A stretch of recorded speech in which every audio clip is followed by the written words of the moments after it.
You've been taught to fear pain, to see it as the enemy, something to run from, hide from, or numb until it fades. But here's the truth. Pain is not the problem. It's what your mind does after the pain that creates suffering. Because pain is part of life, a cut, a loss, a heartbreak, a goodbye. Suffering is the story you tell yourself about it. The loop of, why me? This shouldn't have happened. I can't take this. And that's where Buddhism comes in, not as a religion, but as a mirror. It shows you that freedom doesn't come from avoiding pain, but from understanding it, accepting it, and seeing that it was never truly against you. The Buddha taught that life will always bring pain, but whether you suffer or not, that's a choice. A quiet one, made deep inside your awareness. Tonight, as you listen, you'll begin to see pain differently. The fear will soften, the noise in your head will fade. You'll start to notice the space between what happens and how you react, and in that space, you'll find peace. This isn't just another lesson about mindfulness. This is a doorway, a path to acceptance, clarity, and real freedom. Are you ready to walk through it? Let's begin. Before we begin, take a breath. Feel the quiet between each inhale and exhale. That small space, the pause between one breath and the next, is where truth lives. You've heard the saying, pain is inevitable, suffering is optional. It sounds simple, almost too simple, but buried beneath those words lies the map to emotional freedom. This is where we start, not by escaping pain, but by understanding why it hurts so much more than it needs to. Pain itself is just a signal, a message from the body that something has changed. A cut, a burn, a loss. It comes, it speaks, and it passes. But suffering, that long echo that follows, that's the mind's doing. It's what happens when thought wraps itself around the experience and refuses to let go. The body says, this hurts, but the mind says, this will never stop. This means I'm broken. This shouldn't have happened. And in that moment, pain transforms. It stops being a message and becomes an identity. Science has shown that the body's pain is processed in the brain's somatosensory cortex, the part that simply registers sensation. But suffering, the emotional layer, lights up an entirely different region. The prefrontal cortex and limbic system, the areas responsible for meaning, memory, and emotion. That means pain isn't just about what you feel, it's about what you think you feel. The mind becomes a magnifying glass, turning a small cut into an open wound, a brief rejection into a story of lifelong inadequacy. This is what Buddhism calls the second arrow. The first arrow is the pain, the unavoidable, the real, the raw. The second arrow is the one we shoot ourselves with, the mental story, the resistance, the judgment. The Buddha said, when touched by a painful feeling, the uninstructed person sorrows, grieves, and laments. He feels two pains, physical and mental. The wise person feels only the first. That's the physics of suffering. The multiplication of pain through identification. The reason this happens is because the brain evolved to protect you. It remembers pain as a survival mechanism. When you touch a flame, your body flinches, and your mind records it. Fire equals danger. But the mind doesn't know when to stop protecting. It starts predicting pain, reliving pain, fearing pain. It keeps the wound alive long after the injury has healed.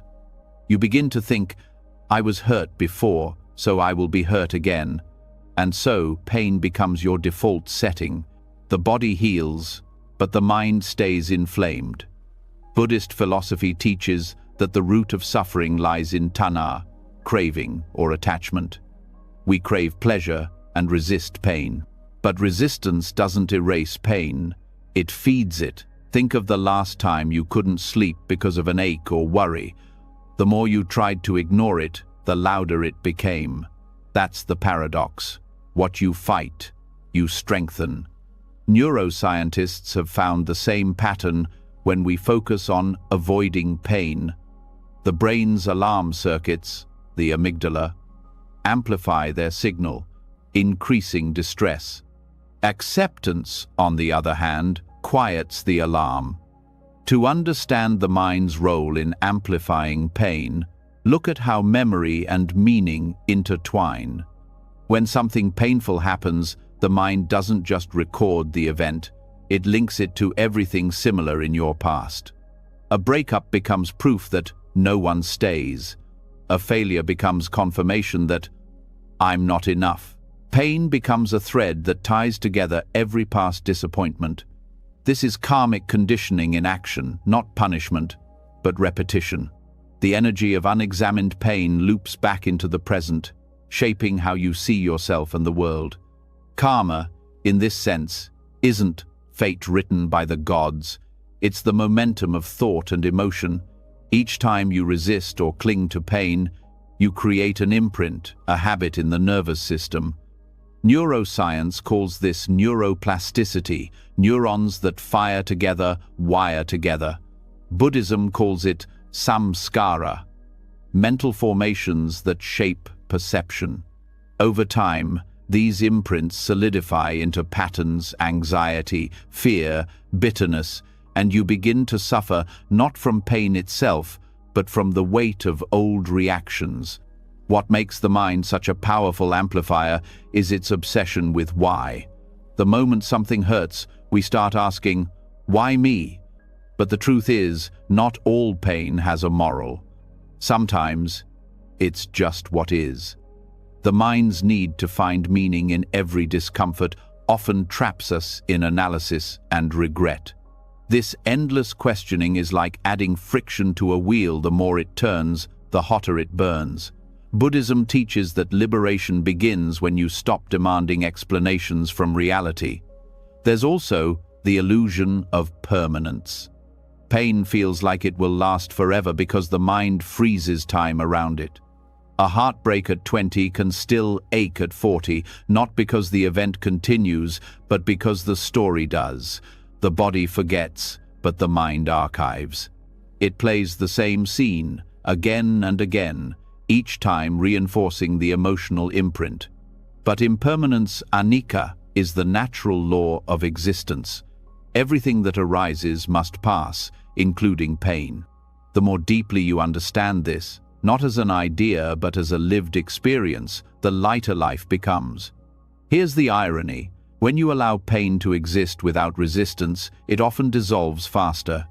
The nervous system calms, the muscles release, the breath deepens. Mindful awareness doesn't remove pain, it removes the extra suffering layered on top. Studies in mindfulness meditation show that when practitioners focus on the raw sensation of pain, its texture, its pulse, its rhythm, activity in the brain's emotional centers decreases. Pain remains, but it loses its grip. It stops being you. Buddhism doesn't ask you to like pain, it asks you to meet it honestly, to observe the sensations without collapsing into the story. When you stub your toe, the body reacts instantly. Sharp pain, breath catches, then release. The moment you say, I'm so clumsy, or why does this always happen to me? Suffering begins. Awareness, pure and simple, stops that chain reaction. It's not suppression, it's clarity. The awareness itself doesn't suffer, it simply witnesses. Now, think of emotional pain, betrayal, grief, rejection. The mind often mistakes these for personal failures. It attaches identity to them. I am unloved. I am broken. I am not worthy. But what you're actually feeling is energy moving through the body, tightness in the chest, heaviness in the stomach, dryness in the throat. When you return to the body, you step out of the narrative. You see that emotions are just sensations with stories attached. Without the story, they come and go like waves. The Buddha compared this to fire. Pain is the spark, but suffering is the fuel. The more you feed it with thoughts, the longer it burns. The less you feed it, the quicker it fades into smoke. This is the physics of suffering, a reaction between attention and emotion. Where attention goes, energy flows. If your attention clings to pain, it multiplies. If it rests in awareness, pain transforms into wisdom. Modern psychology agrees. Cognitive behavioral therapy teaches that thoughts shape feelings, and feelings shape actions. The cycle continues until awareness intervenes. When you begin to notice your thoughts, "This will never end. I can't take this," as thoughts rather than truths, their power weakens. You start to see that suffering isn't what pain does to you, it's what you do with pain. This understanding doesn't mean detachment in the cold sense. It's not about becoming numb. True detachment, what Buddhists call upekkha. Equanimity is warmth without clinging, care without control. It's the ability to feel deeply without being drowned. When you hold your pain in this way, it starts to reveal its purpose. Every ache, every loss, every disappointment becomes a teacher, not a punishment, but a portal. The karmic layer of suffering also deserves attention. Karma is often misunderstood as cosmic justice, good or bad fortune handed down from past lives. But in the context of the mind, karma is simply the echo of reaction. Each time you meet pain with resistance, you reinforce the habit of resistance. Each time you meet it with awareness, you reinforce the habit of freedom. The energy you send out through thought, word, or action always returns in some form. This isn't mysticism, it's energetic physics. Every cause has an effect, and every reaction plants a seed for the future. When you begin to see this clearly, you start to take responsibility not for what happens, but for how you meet it. You stop asking, "Why is this happening to me?" and start asking, "What is this showing me?" The focus shifts from control to understanding. You learn to watch how pain arises in the body, how the shoulders tense, how the breath shortens, and in that observation, you create space. That space is liberation. The Dalai Lama once said that pain will always visit us, but we need not give it a room to stay. This wisdom comes from direct understanding of how the mind works. Suffering only persists when we feed it with attention, memory, and resistance. When you stop identifying with the experience, when you see it as weather passing through the sky of awareness, it can't take root. The sky doesn't suffer the storm. It allows it to move through. The fascinating thing about both neuroscience and Buddhist psychology is that they converge on this truth. Awareness changes the brain. Studies at Harvard and Oxford have shown that long-term meditators have thicker gray matter in regions related to emotional regulation and pain tolerance. Their brains literally reshape themselves through acceptance. That's the physical manifestation of enlightenment, not mystical light, but rewired neural pathways that no longer overreact to pain. To apply this in daily life, you don't need to sit in silence for hours. You just need to start noticing. When discomfort arises, physical, emotional, or mental, pause.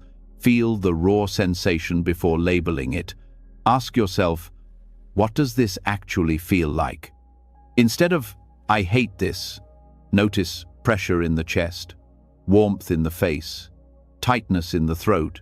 By staying with the sensory data, you prevent the mind from spiraling into interpretation. You cut the second arrow before it flies. In Buddhism, this practice is called vipassana, insight meditation. It trains you to observe experience directly, without judgment. Over time, you realize that everything joy, pain, fear, love arises and dissolves on its own. You don't have to chase or fight anything. The world becomes lighter, not because it changed, but because your relationship with it did. There's another layer to the physics of suffering expectation. The mind constantly measures reality against its idea of how things should be. I should be happy. This shouldn't hurt. Life should be fair. These shoulds are invisible weights that make pain unbearable. When you drop them, you discover something profound. Life was never meant to be painless. It was meant to be real. And reality, when accepted, is peaceful even in its imperfection. Consider how children experience pain. They cry when they fall. Then moments later, they're laughing again. Why? Because they don't yet have the mental machinery to turn pain into identity. They feel it fully, then release it. Adults, on the other hand, carry mental storage, units of every hurt. We reopen the same wounds with thought. Healing, therefore, isn't about forgetting. It's about letting experience complete its natural cycle without interference. There's beauty in this understanding. Once you see that suffering is not punishment but misunderstanding, compassion naturally arises for yourself and others. You start to realize that everyone suffers from the same illusion, mistaking thoughts for truth, feelings for facts, pain for permanence, and in that recognition, judgment softens. You stop taking things so personally, you stop blaming, you start freeing yourself, not by fixing the world, but by freeing your perception of it. The mind will still resist. It will say, "But if I don't fight the pain, I'll be weak." Buddhism answers that strength isn't the absence of pain, it's the presence of peace amid pain. Acceptance doesn't mean you approve of what happened. It means you stop arguing with reality. And once that inner conflict ends, energy returns. The same energy that was trapped in struggle becomes available for healing. You begin to see that pain itself is neutral like rain. It can nourish or flood, depending on how you meet it. If you tense against it, it drowns you. If you open to it, it cleanses you. This is the transformation of suffering into wisdom. It's not a miracle, it's physics, emotional cause and effect. Over time, awareness becomes second nature. When pain appears, instead of spiraling into, "Why me?" your mind whispers, "Here is pain." Simple, direct, free of drama. The body feels, the mind observes, the moment passes. You don't cling, you don't resist, you don't narrate. And in that silence, the ancient illusion of suffering dissolves. What remains is clarity, the quiet understanding that everything you've ever feared was just energy asking to be seen. That's how the mind amplifies pain, by misunderstanding its message. Pain says, "Something has changed." The mind hears, "Something is wrong." But change is not wrong. It's life moving. The moment you align with that truth, you stop fighting the current. You float. You see that what hurts you can also wake you. That pain, stripped of story, is not your enemy but your teacher, pointing you back, again and again, to the stillness that has never been wounded. And so, as this lesson settles, remember, suffering isn't proof of weakness. It's proof of awareness, the place where consciousness meets its own shadow and begins to understand itself. When you stop resisting the experience, you don't lose yourself. You rediscover who you truly are, vast, spacious, unbroken. The storm passes, the sky remains. That is the first truth of acceptance. Pain is inevitable, but suffering ends the moment you see that it was never yours to carry. When pain is no longer the enemy, something remarkable happens. The heart, once armored, begins to open. You start noticing that others hurt too, not in theory, but in the quiet tremors of their eyes, their silences, their masks of composure.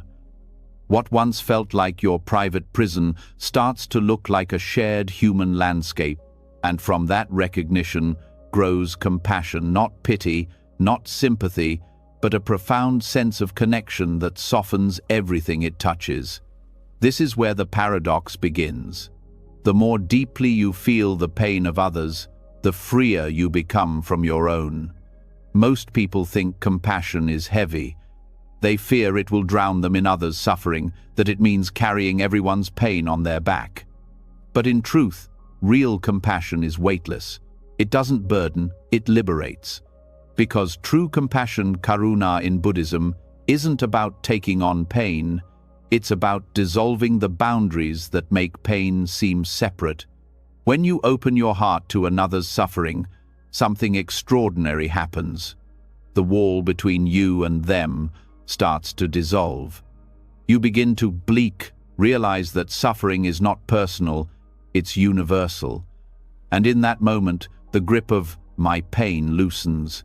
The Buddha described compassion as the natural response of an awakened heart, spontaneous, effortless, and vast.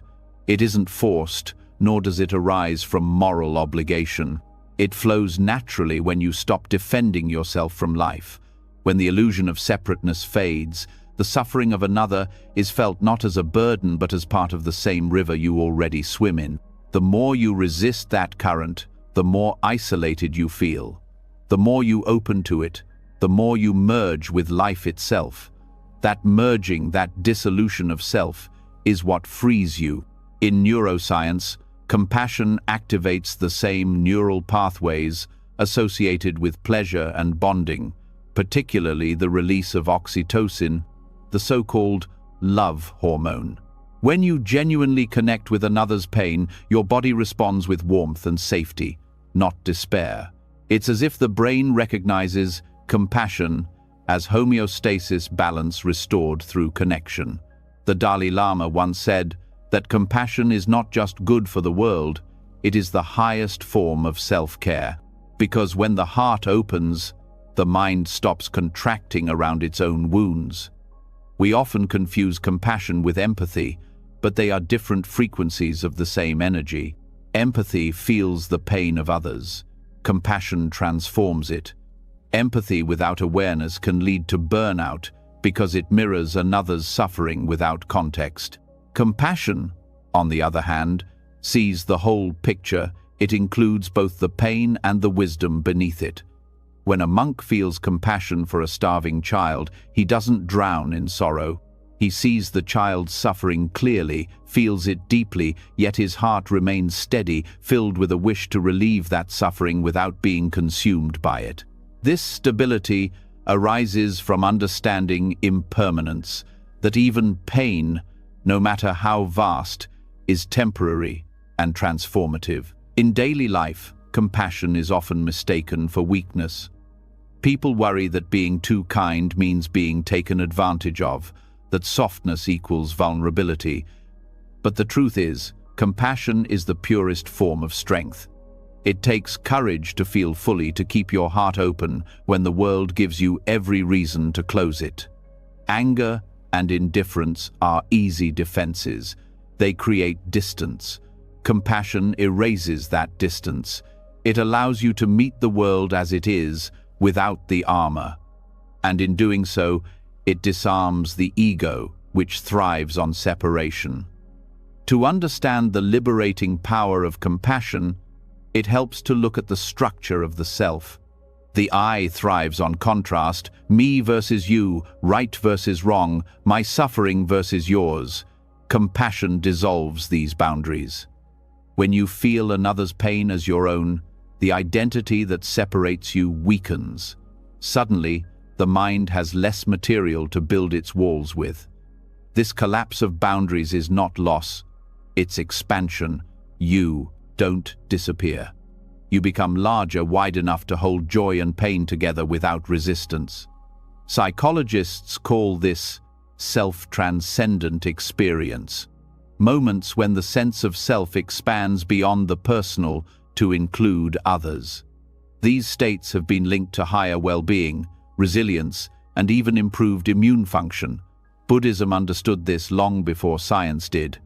The heart that beats for all beings beats in rhythm with the universe. The one who gives compassion receives peace because the act itself dissolves the illusion of separation, the root of suffering. One of the greatest misunderstandings about compassion is that it means feeling sad for others. That's sympathy, and it keeps you separate. Real compassion sees suffering clearly, but adds love to the perception. It doesn't say, "Poor you." It says, "We are the same." It doesn't pity, it participates. It steps into the shared human field and radiates care without expectation. That's why the Buddha described compassion as a form of wisdom. It recognizes the emptiness of the separate self. When you sit beside someone who is grieving and you offer presence instead of solutions, you are practicing karuna. You are silently acknowledging the truth that their pain is also your pain because it exists in the same field of human experience. You don't need to fix it, you just need to be there. And this act of being pure, steady, and kind becomes a mirror that heals you both. The paradox becomes clear. When you stop protecting yourself from the suffering of others, your own suffering loses its edge. It's as though every time you open your heart outward, the inward wounds start to breathe again. They're no longer hidden behind shame or self-pity. They are seen in the light of shared humanity. Compassion doesn't erase pain. It reframes it as something sacred, an invitation to awaken. To cultivate compassion, Buddhism offers the practice of metta bhavana, loving kindness meditation. It begins simply wishing well for yourself, then for a loved one, then for someone neutral, and eventually for someone you dislike. At first, this can feel forced. The mind resists, saying, "They don't deserve my kindness." But that resistance is precisely the doorway. Each time you extend goodwill to someone difficult, you're training the heart to open beyond preference. The walls weaken, and freedom grows. In this process, you also learn that compassion for others begins with compassion for yourself. Without self-kindness, compassion becomes duty. With it, compassion becomes joy. Buddhism teaches that self-compassion is not indulgence, it's balance. When you care for your own wounds gently, you gain the strength to care for others without depletion. This is how monks spend years serving in hospitals, prisons, and disaster zones without losing their peace. They understand that compassion replenishes itself through giving. From a karmic perspective, compassion purifies. Every act of genuine care dissolves layers of egoic residue, old patterns of fear, anger, and judgment. When you choose understanding over blame, you stop creating negative karmic seeds. The energy that once recycled suffering now generates clarity. It's not mystical, it's energetic cause and effect. Anger multiplies division. Compassion multiplies connection. Over time, this shift transforms your mental landscape. Where once there were sharp edges, there is fluidity. Where once there was reactivity, there is patience. What makes compassion so transformative is that it operates beyond logic. The rational mind says, "If I take on others' pain, I'll have more pain." But the compassionate heart knows that empathy shared is pain divided.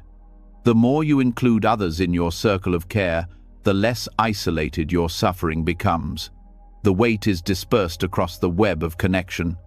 It's like light passing through water. It bends, it softens, it refracts beauty through the very act of meeting resistance. In the brain, this is reflected in the shift from the amygdala, fear center, to the prefrontal cortex, higher reasoning, and insula, empathy and awareness. Compassion activates circuits that regulate emotions and foster calm. So, while hatred and anger trigger stress responses, compassion produces physiological relaxation. This is why forgiveness feels like release, because it literally is. The nervous system relaxes, the breath deepens, and the heart rhythm stabilizes.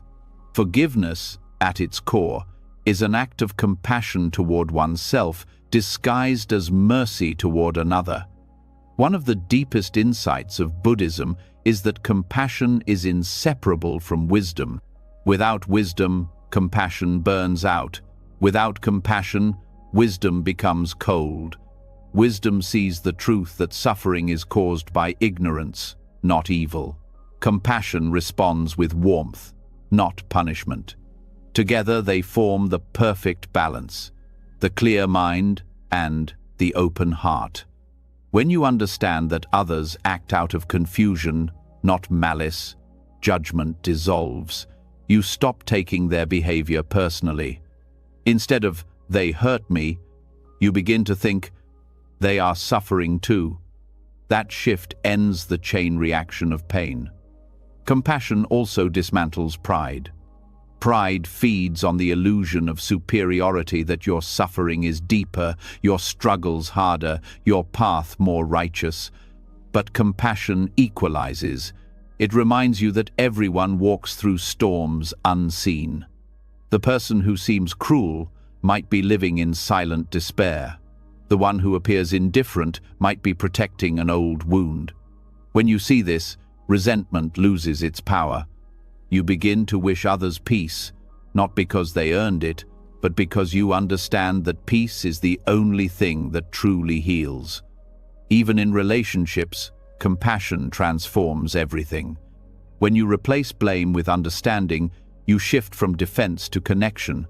Instead of, "How could they do this?" to "me," you ask, "What pain made them act this way?" This doesn't excuse harmful behavior, but it frees you from carrying its poison. Compassion doesn't mean you accept injustice. It means you respond with clarity instead of hatred. It allows you to set boundaries from wisdom, not bitterness. In this sense, compassion becomes the highest form of intelligence. It perceives beyond appearances and recognizes that every harsh word, every selfish act, every cruelty stems from confusion and pain. When you see that clearly, you stop adding to the collective suffering.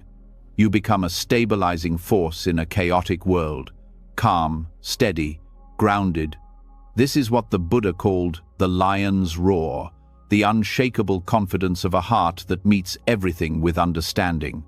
The paradox deepens further. Compassion doesn't just heal emotional pain, it also alters perception itself. When your heart is open, you stop dividing experience into pleasant and unpleasant. You begin to see beauty even in the brokenness.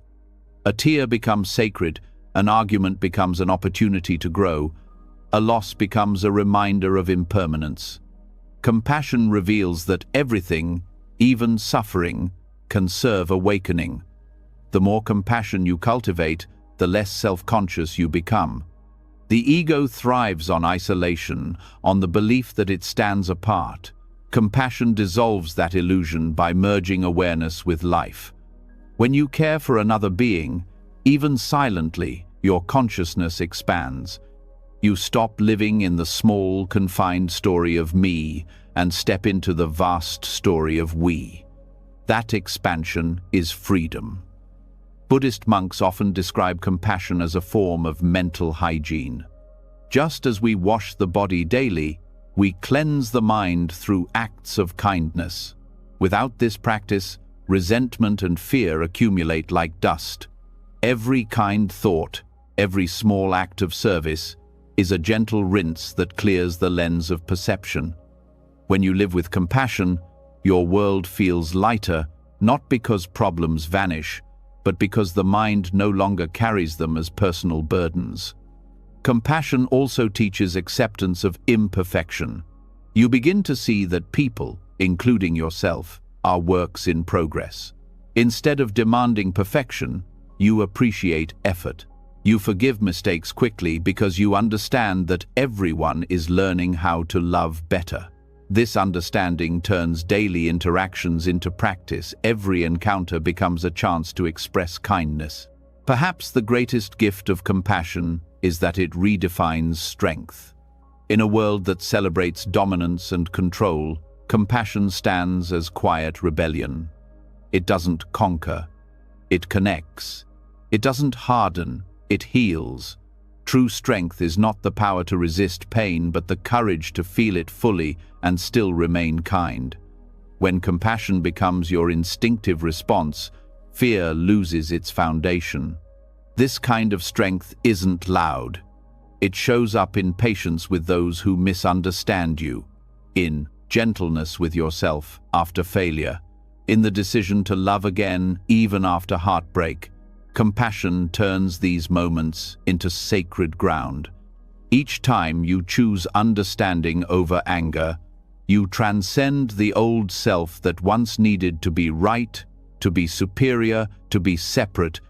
Over time, compassion becomes your natural state, not something you do, but something you are. Pain may still arise, but it doesn't find a home. It passes through an open heart that knows the secret. Pain shared is pain dissolved. When you see others through this lens, your life shifts. You stop trying to win and start trying to heal. You stop seeking comfort and start creating it. The Buddha said, "If your compassion does not include yourself, it is incomplete."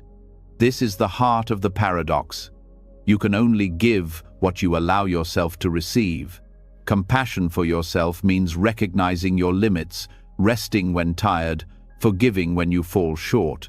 When you stop attacking yourself for being human, your capacity to love others expands infinitely. Self-compassion is not selfish. It's the root of all compassion. The transformation doesn't happen overnight. It unfolds quietly, like dawn spreading across a dark horizon. One day, you realize that the things that used to anger you now stir empathy. The people who once hurt you now awaken understanding. You start to feel free not because the world changed, but because your perception did. You see that love and wisdom were never opposites. They were two sides of the same awakening. This is the essence of the compassion paradox. The more deeply you allow yourself to feel, the lighter life becomes. The heart that embraces all suffering becomes untouchable by it. When there is no division between you and others, there is no place for loneliness, bitterness, or blame to hide. Compassion becomes your natural rhythm, effortless, radiant, unbroken. And so, the path continues. From understanding pain to dissolving it through love, the journey deepens into freedom. The next step unfolds naturally, the exploration of how the self itself, the I that clings to experience, creates the illusion of suffering. Because once the heart opens, the question arises, who is it that suffers at all? When compassion softens the heart, a quieter question appears beneath the surface of relief. If pain eases when the heart opens, who was holding it so tightly in the first place? The answer points to a shape we rarely examine because we live inside it, the felt sense of I. The personal story that stands in the center of every scene and says, "This is happening to me, this defines me, this will follow me." Here begins the root of continuity, the mechanism by which a brief ache becomes a long life of suffering. The raw event is short, a word cuts, a body tenses, a goodbye lands. In the nervous system, signals rise and fall like weather. But the self steps in as editor and archivist. It names the event, files it, ties it to old memories, predicts a future based on the past, and stamps a title on the folder. What this says about me. That title is the glue. Without it, pain would visit and leave. With it, pain becomes identity. The mind does not only remember what happened, it remembers who it believes it became because it happened. This identity is not a single thing. It is a bundle of patterns that move together. Buddhism calls them the 5 aggregates: body, feelings, perceptions, impulses, and consciousness. None of them is the self, yet together they create a sense of self. Like a flame that looks stable, though the fuel is always changing, the I seems solid because the patterns refresh each moment. When a painful event triggers these patterns, the system locks into a familiar shape, a tight chest labeled fear, a thought labeled rejection, a memory labeled proof, and a vow labeled never again. The shape feels like who you are, but it is only configuration, not essence. Modern research mirrors this. Brain networks involved in self-referential thinking, often called the default mode network, light up when we tell stories about ourselves. The more the network loops, the stronger the sense of me, the stronger the emotional tag, the longer the echo. This is why rumination exhausts the body even when nothing new is happening. The body sits in today while the mind replays yesterday as if it were still true.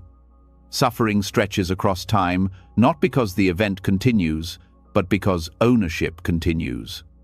Ownership hides in language. Notice how phrases turn sensation into identity. There is a difference between "there is pain" and "I am in pain." One reports a fact, the other becomes a character. There is a difference between "sadness is present" and "I am sad." The second invites the mind to defend a role, protect a wound, prove a theory. This is not wordplay.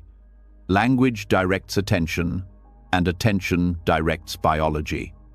When you place the pronoun over the sensation, muscles brace, breathing shallows, and the threat system stays online. When you shift the phrasing, physiology follows the truth of the moment, a passing state, not a permanent self. Attachment grows wherever the self finds fuel. Praise becomes proof of worth, blame becomes proof of flaw.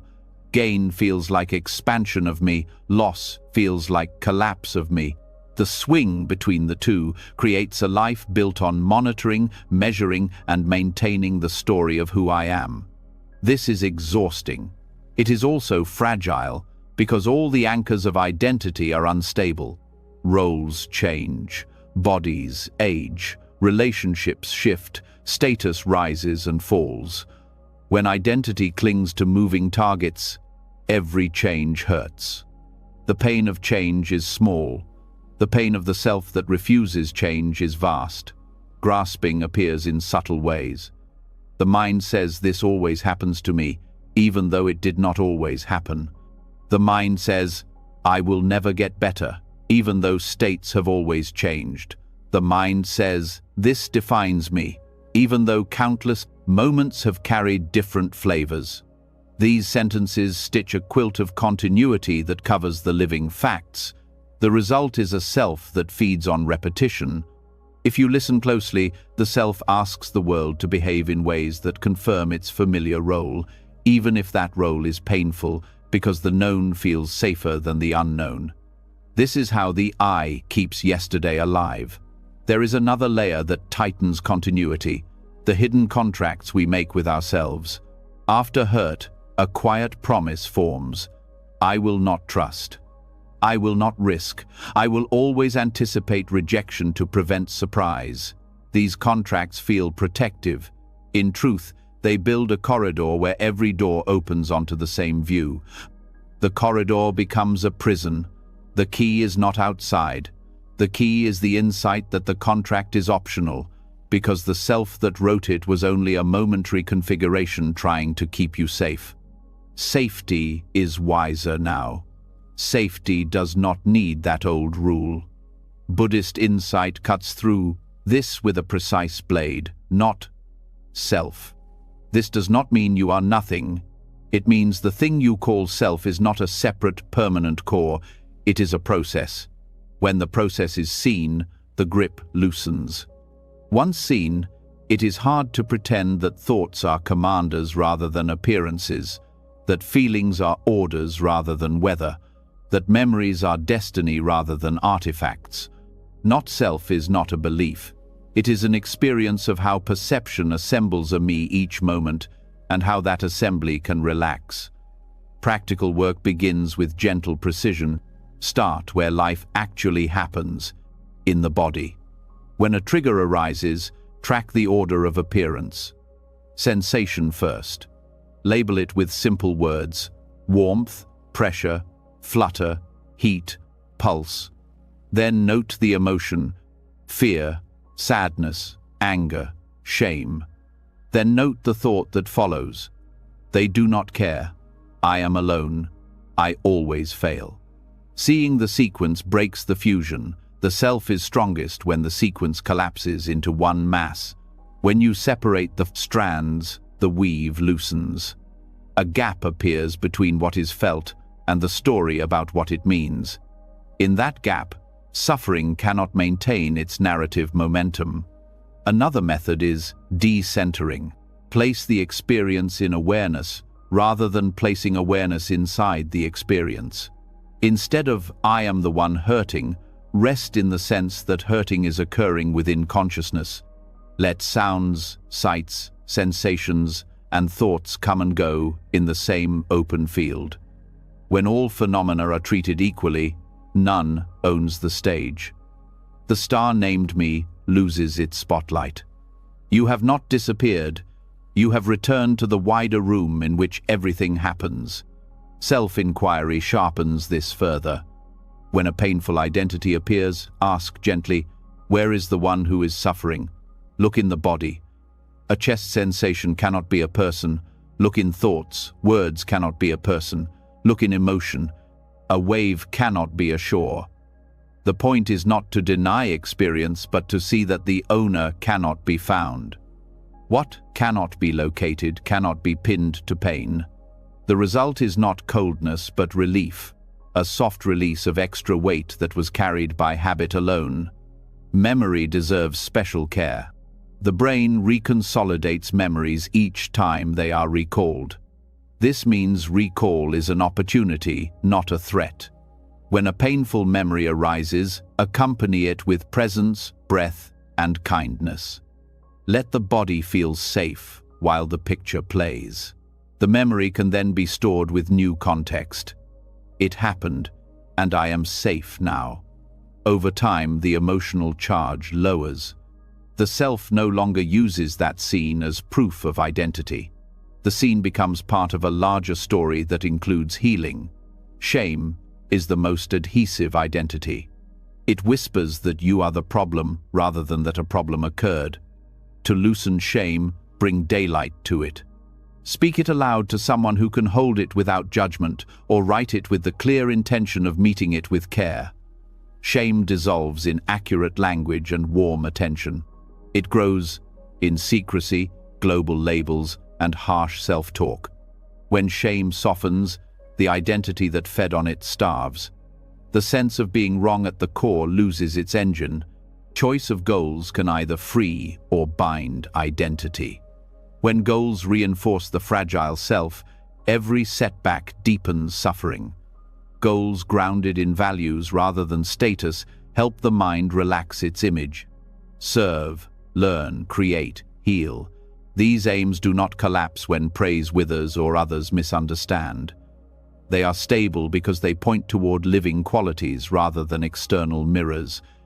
When action flows from values, the self stops checking its reflection. Energy returns to what matters. Attention to time is crucial. The self builds continuity by dragging past and future into the now. The practice is to keep returning to present moment data. What is here right now? Which part of the body is speaking? What is the tone of breath? What thought requests rehearsal? Answer with direct awareness instead of narrative. The mind may try to bargain. If I worry enough, I will be safe. See the bargain as superstition. Safety grows from contact with reality, not from rehearsal of fear. Relationships reveal identity fast. In conflict, the self defends its image with blame, withdrawal, or attack. Pausing to name the protective move disarms it. I am defending. I am shrinking. I am trying to prove. Clarity replaces reflex. Then add honest speech. Speak feelings without identity labels. Say, when this happened, fear rose, meaning started, and I shut down. This invites repair without forcing either person into a role. The moment is handled. The identity is not fed. Grief asks for a special lens. Loss rearranges the world, and the self tries to keep the old map alive. The ache is pure. The suffering comes from insisting that life must feel like it did before. Let grief move through, and let identity change with it. The love that remains is not the same as the role that ended. When the self allows new forms, grief becomes devotion, rather than a permanent wound. The continuity becomes connection, not clinging. Body practices help because identity is not only mental. Gentle movement, grounded walking, and softening the jaw and belly signal safety to the nervous system. Safety quiets the impulse to build a defensive self. Restorative rest, regular nourishment, sunlight on the skin, and time in quiet spaces create a baseline where the self feels less threatened and therefore less aggressive in claiming territory. The simple disciplines are not trivial. They are the floor that carries deeper insight. Ethics support identity release. When conduct aligns with values, the mind stops rehearsing guilt and justification. Fewer inner trials mean fewer chances for the self to act as judge and defendant. Honesty, kindness, and restraint are not moral ornaments. They are engineering choices that simplify the inner system. A simple system suffers less because it generates fewer tangled stories. Subtle pride can hide inside spirituality. The mind can use practice to build a better self-image, the one who is advanced, awakened, or above others. That identity will suffer as soon as life refuses to honor it. The antidote is humility and humor. Catch the impulse to be special. Bow to ordinary life. Wash the cup. Apologize quickly. Thank often. Let learning stay lifelong. In a humble heart, pain has fewer hooks. Forgiveness loosens identity because the self often defines itself against an enemy. Without an enemy, the role of the wounded hero or righteous victim has no stage. Forgiveness does not deny harm. It releases the ongoing role that harm tries to assign. Speak this within. The past is complete. The lesson is kept. The role is dropped. Then live forward with clear boundaries and a light grip. You are not the character that old scenes asked you to play. Work with the senses as portals. Sight, sound, touch, taste, and smell arise fresh each moment, independent of the autobiographical loop. Rest attention in a simple sound or the feeling of the feet. The more contact with raw data, the less fuel for the storyteller. This is not escape. It is recalibration. The world as it is invites a self as it is not heavy, not armored, not rehearsed. Compassion for the self must remain woven through. Each time you catch the identity clinging, respond with warmth, not attack. The voice that says you did it again is the old manager trying to control through shame. Thank it for trying to help, then return to breath and presence. A kind witness dissolves the need for a loud defender. Over weeks and months, the system learns trust. Trust shortens the life of suffering because it short-circuits panic. Art and honest creativity can melt fixed identity. When you write, draw, sing, or craft without chasing approval, you enter flow where the watcher softens and the maker leads. Here the self is transparent, functions well, and does not obsess about itself. Such practice trains the nervous system to enjoy being without needing to be someone. After flow, returning to ordinary tasks feels lighter. The muscle of non-urgency strengthens. Silence is medicine, not just the absence of sound, but the choice to stop feeding the internal narrator. Sit for a few minutes daily with the simple resolve to let thoughts pass without commentary. At first, the narrator grows louder. With patience, it tires. Under the talk is a quiet aliveness that does not need labels. Touching this often shows the mind a contrast. Life is vivid, without the constant claim of me. There is a tender truth about healing identities built from trauma. The self that formed under threat did save you. Thank it. Then teach it new ways. Trauma-informed practice pairs mindfulness with titration, moving toward intense material in small doses. Choose anchors of safety, like breath in the belly or touch on the forearm, before visiting hard memories. Return to the anchor often. This way the self learns that it can loosen control without being overwhelmed. Safety and freedom grow together. Notice the small, ordinary moments when identity is soft. Laughing with a friend, stirring a pot, folding clothes, walking under a wide sky. In these moments you are not worried about who you are. You are simply here. Let these be teachers. The mind often overlooks them because they are not dramatic, yet they reveal the natural state, present, open, and unburdened by narrative. Remembering them during hard hours restores balance. Rituals can help retrain continuity. Mark transitions with simple actions that tell the body a chapter has closed. Wash the hands after a heavy conversation. Step outside and look at something living after finishing difficult work. Light a candle at night and place thoughts into it with a silent thank you.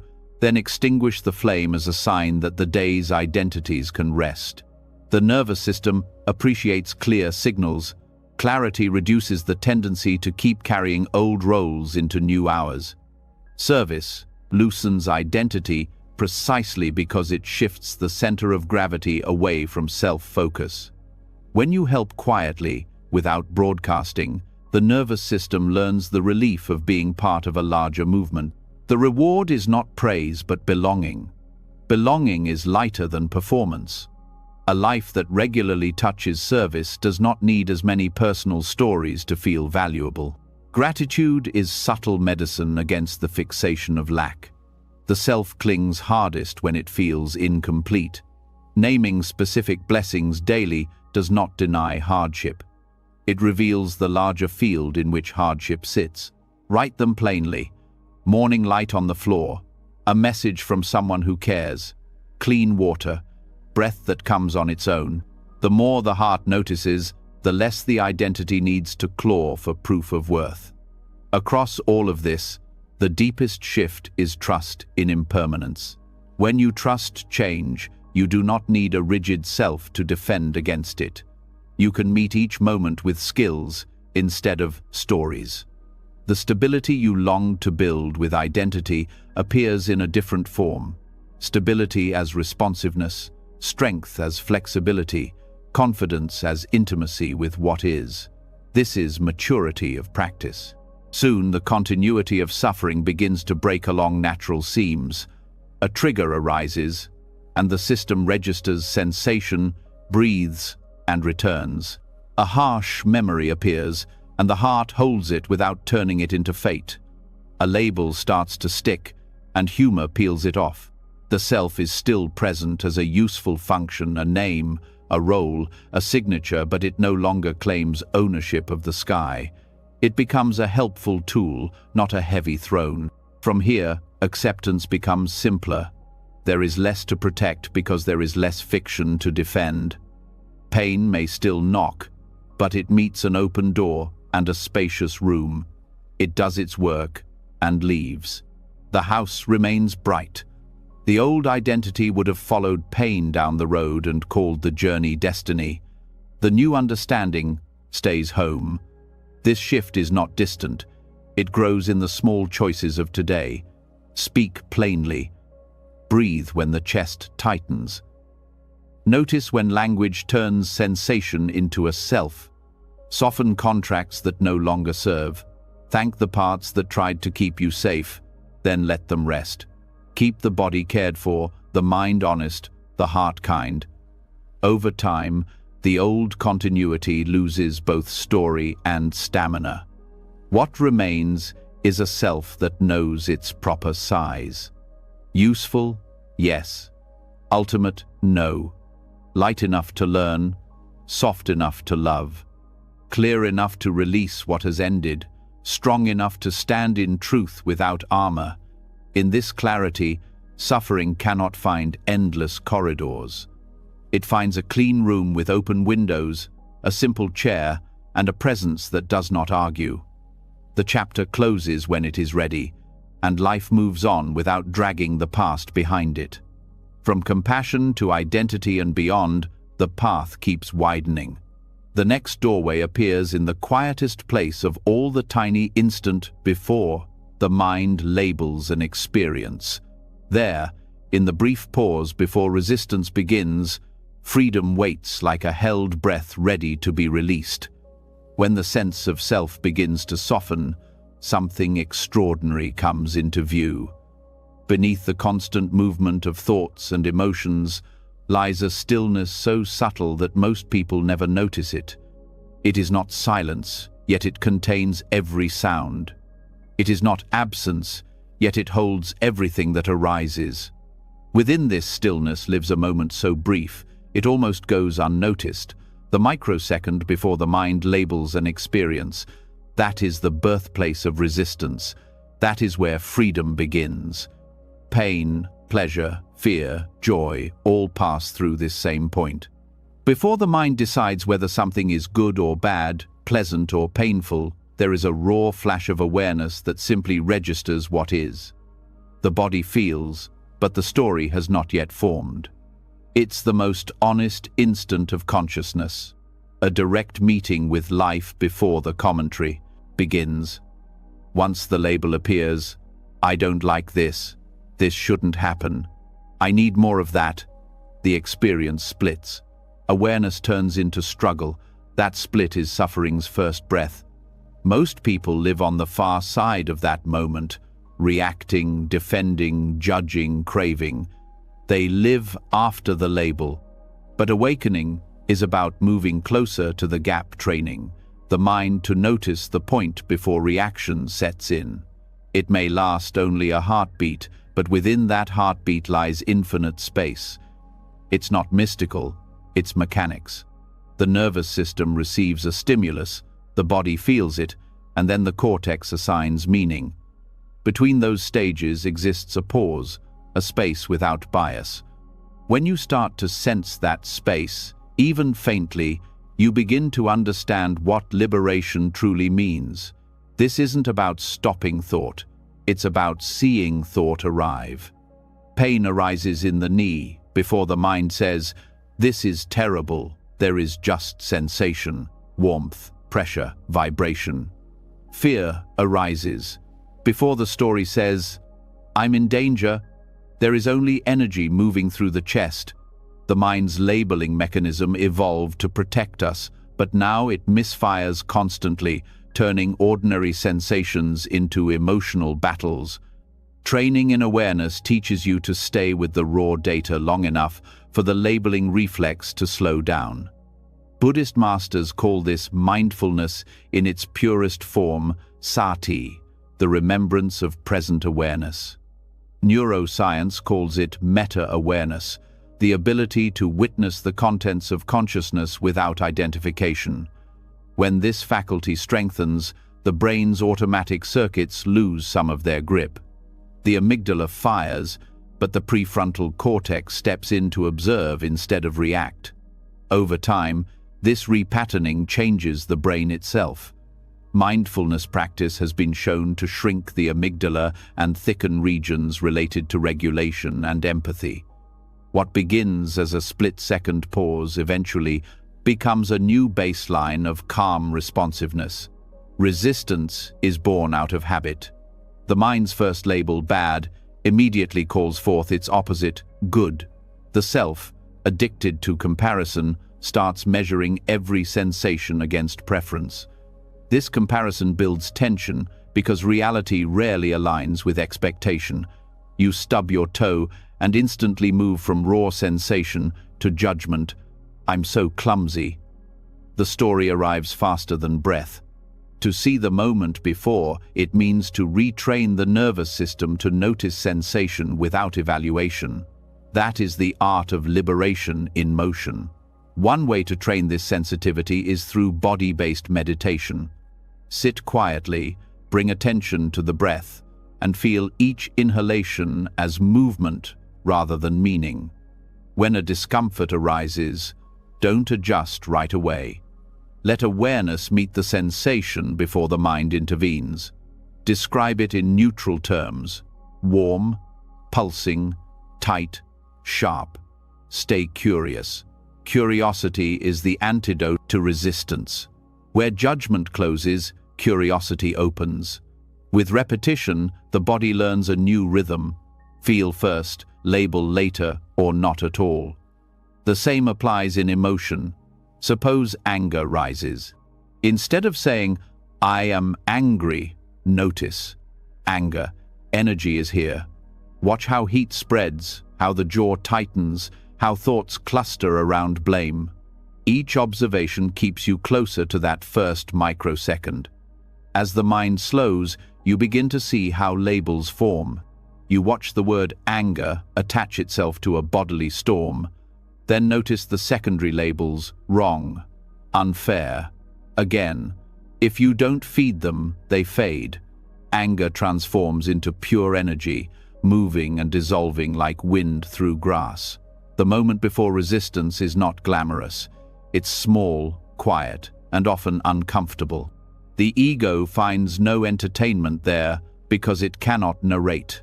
Yet this is the most creative space in consciousness. Every choice, every reaction, every emotional habit is born here. When you miss the moment, habit runs your life. When you catch it, choice appears. A soft smile can replace a sigh. A pause can replace an argument. Understanding can replace defense. Liberation is not about control. It's about recognition. Children live close to this space. They feel pain, cry, and then move on because they haven't built enough memory to sustain resistance. Adults, layered with years of interpretation, rarely touch raw experience directly. But awareness can return to that innocence through practice. You start noticing that sensations don't demand stories. A sound doesn't require opinion. A thought doesn't require belief. The world remains vivid without being filtered through like and dislike. This capacity also brings emotional intelligence. When you meet others from the space before resistance, you stop reacting to their defenses as personal attacks. Someone shouts, and you hear the vibration of sound before the meaning. Someone withdraws, and you sense their fear before your own insecurity. You meet behavior as information, not insult. This doesn't make you passive, it makes you precise. You respond from clarity rather than conditioning. There's a physical counterpart to this awareness. When resistance arises, the body contracts. Shoulders lift, jaw locks, breath shortens.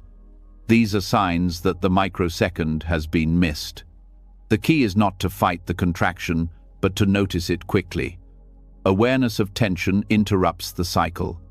Take one conscious breath, feel the belly soften, and you are back in the space before story.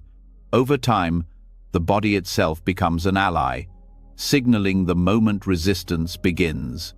In spiritual terms, this microsecond is the meeting point of samsara and nirvana, the turning of the wheel. Samsara is not a place. It's the momentum of reaction. Nirvana is not elsewhere. It's the stillness that appears when reaction stops. Each time awareness catches that initial impulse and lets it pass without clinging, the wheel slows. That slowing is awakening unfolding in real time. The process can be trained through simple daily acts. When thirst arises, pause before reaching for the cup. Feel the body's call, the movement of hand, the touch of glass, the taste of water. Each step is a chance to witness experience before preference. Over weeks, these micro-pauses accumulate. You find that life feels spacious, even in busy hours. Nothing has changed outside. The shift is in perception from living after resistance to living before it. The mind may resist this practice because it thrives on control. It wants to solve pain by strategy, not by presence. It will say, If I stay in this moment, I'll lose time. But awareness outside of resistance is not slowness. It is efficiency without tension. Actions become cleaner because they're not clouded by judgment. Work flows, communication softens, and the nervous system operates with less waste. An often overlooked aspect is how this awareness reshapes memory. Experiences encoded without resistance are stored as neutral events. Those encoded with judgment become emotionally charged and easily reactivated. When you train to stay before labeling, even challenging events leave lighter traces. This is why seasoned meditators describe life as vivid yet unsticky.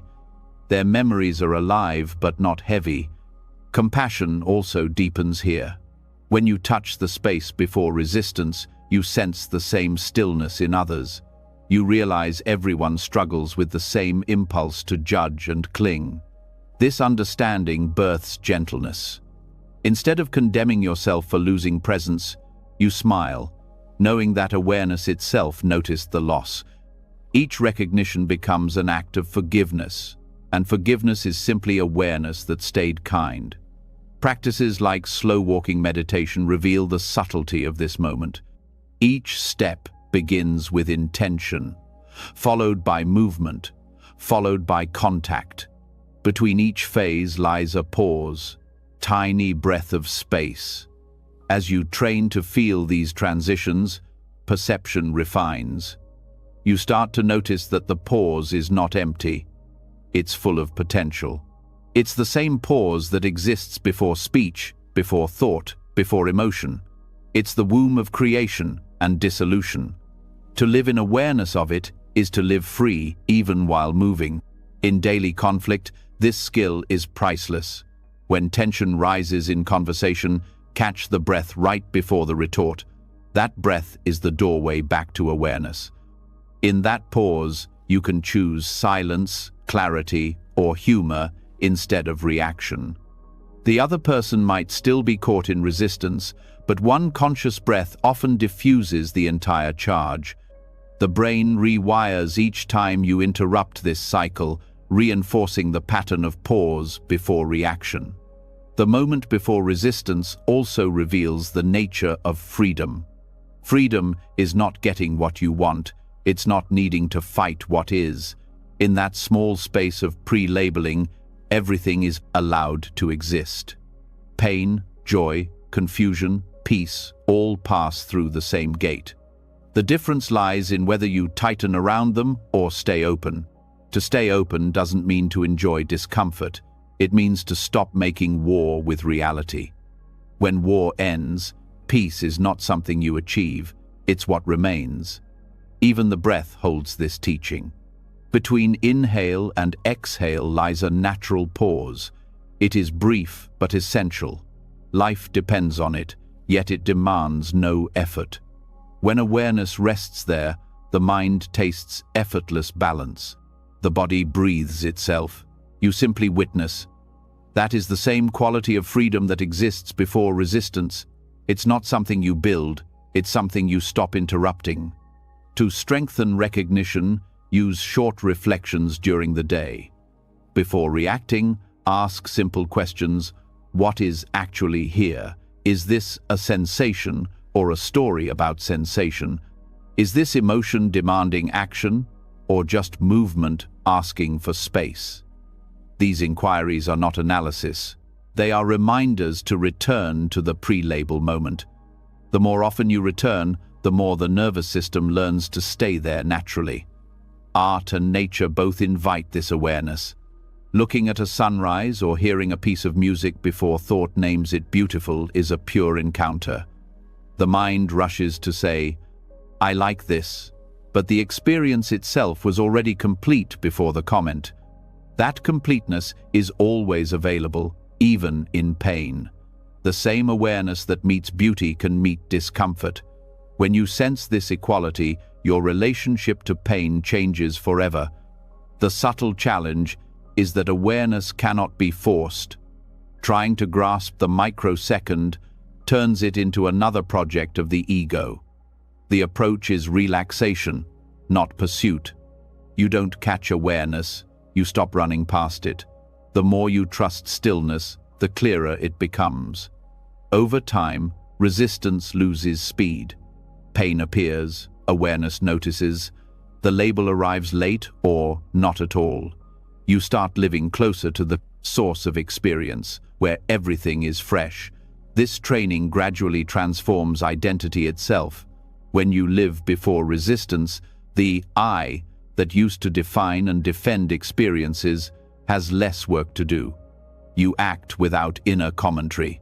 Decisions feel lighter. Relationships become smoother because there is less self to protect.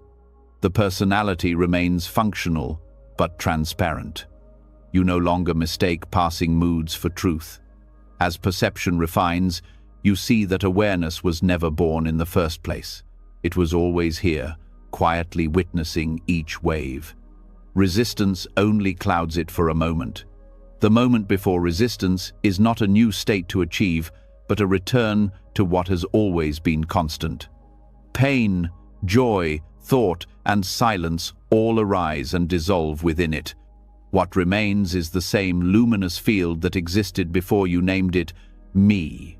When practice stabilizes, even the label awareness becomes unnecessary. Experience unfolds naturally, untouched by evaluation. Life lives itself through you, eating, walking, speaking, resting without friction. Suffering loses continuity because there is no resistance to sustain it. You still feel deeply, but nothing sticks. This is not detachment, it's intimacy with all things. In the end, the training is simple but endless. Stay close to the first instant, feel before you name, breathe before you judge, listen before you interpret. The pause before reaction is where wisdom lives. Every spiritual practice, from meditation to prayer to mindful movement, points back to this one doorway, the stillness before the mind claims ownership.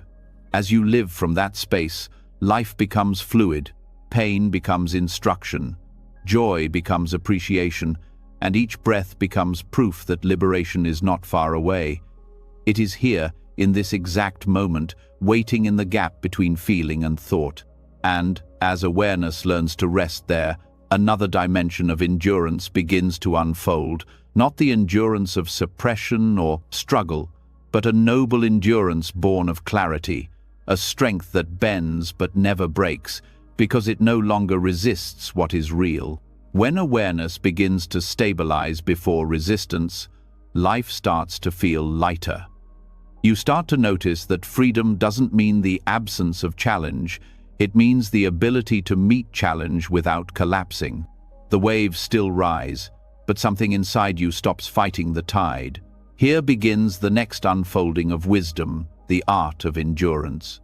Not the grim endurance of clenched teeth and forced smiles, but the noble endurance that holds pain with grace, steadiness, and dignity. This is the strength that neither hardens nor breaks. Endurance, in the Buddhist sense, is kshanti paramita, the perfection of patience. But the word patience here is often misunderstood. Most people think of patience as waiting without complaint, a passive acceptance of discomfort. In truth, noble endurance is active, awake, and wise. It's not suppression, because suppression hides pain, nor is it martyrdom, because martyrdom worships pain. It's the courage to stay fully present with whatever arises, without turning it into identity or drama. Endurance becomes transcendent when the heart meets pain without the extra layer of resistance. That means not denying what hurts, not romanticizing it, and not running from it. It's the quiet art of allowing. The Buddha called this anukampa, the ability to remain kind while staying still amid difficulty. When you practice noble endurance, you begin to understand that every experience, joy or suffering, has its own rhythm. Rushing or resenting only distorts that rhythm. Allowing restores balance. This kind of endurance is not natural at first. The mind, conditioned to fix or flee, doesn't know how to rest in uncertainty. But endurance grows from insight. You start to realize that discomfort itself is not the enemy. The real cause of agony is the refusal to experience discomfort. When you stop demanding that pain disappear, something shifts. Pain remains, but the panic dissolves. In that stillness, endurance appears naturally, not as effort, but as presence. The difference between suppression and endurance lies in awareness. Suppression is resistance disguised as control. It says, "I will hold it together," while secretly tightening the heart. Endurance says, "Let this be here," while staying open. The first adds tension, the second transforms it. You can test this in your own body. The next time frustration arises, notice the instinct to push it away. Then soften the breath and let the feeling spread. Feel the heat, the pulse, the ache. Paradoxically, as you allow it, it changes texture. It's no longer poison, it's energy in motion. True endurance does not numb you, it sensitizes you. When the heart learns to endure, it becomes vast enough to hold everything without breaking. This is why enlightened beings radiate peace even in pain, not because they don't feel it, but because they don't personalize it. They endure with awareness, and awareness dissolves the burden. In psychological terms, this is called distress tolerance, the capacity to stay conscious and functional during emotional turbulence. Modern therapy borrows this from ancient wisdom, but the Buddhist version goes further. It teaches that endurance is not just survival, it's purification. Each time you stay present with difficulty, the mind's compulsive habits lose energy. Endurance burns ignorance the way fire burns fuel. Kshanti also includes endurance in 3 dimensions: patience with the external world, patience with others, and patience with yourself. The first teaches you to accept conditions beyond control. Weather changes, traffic jams, illness, and aging. These are natural laws, not personal insults. When you stop fighting the inevitable, you conserve enormous energy.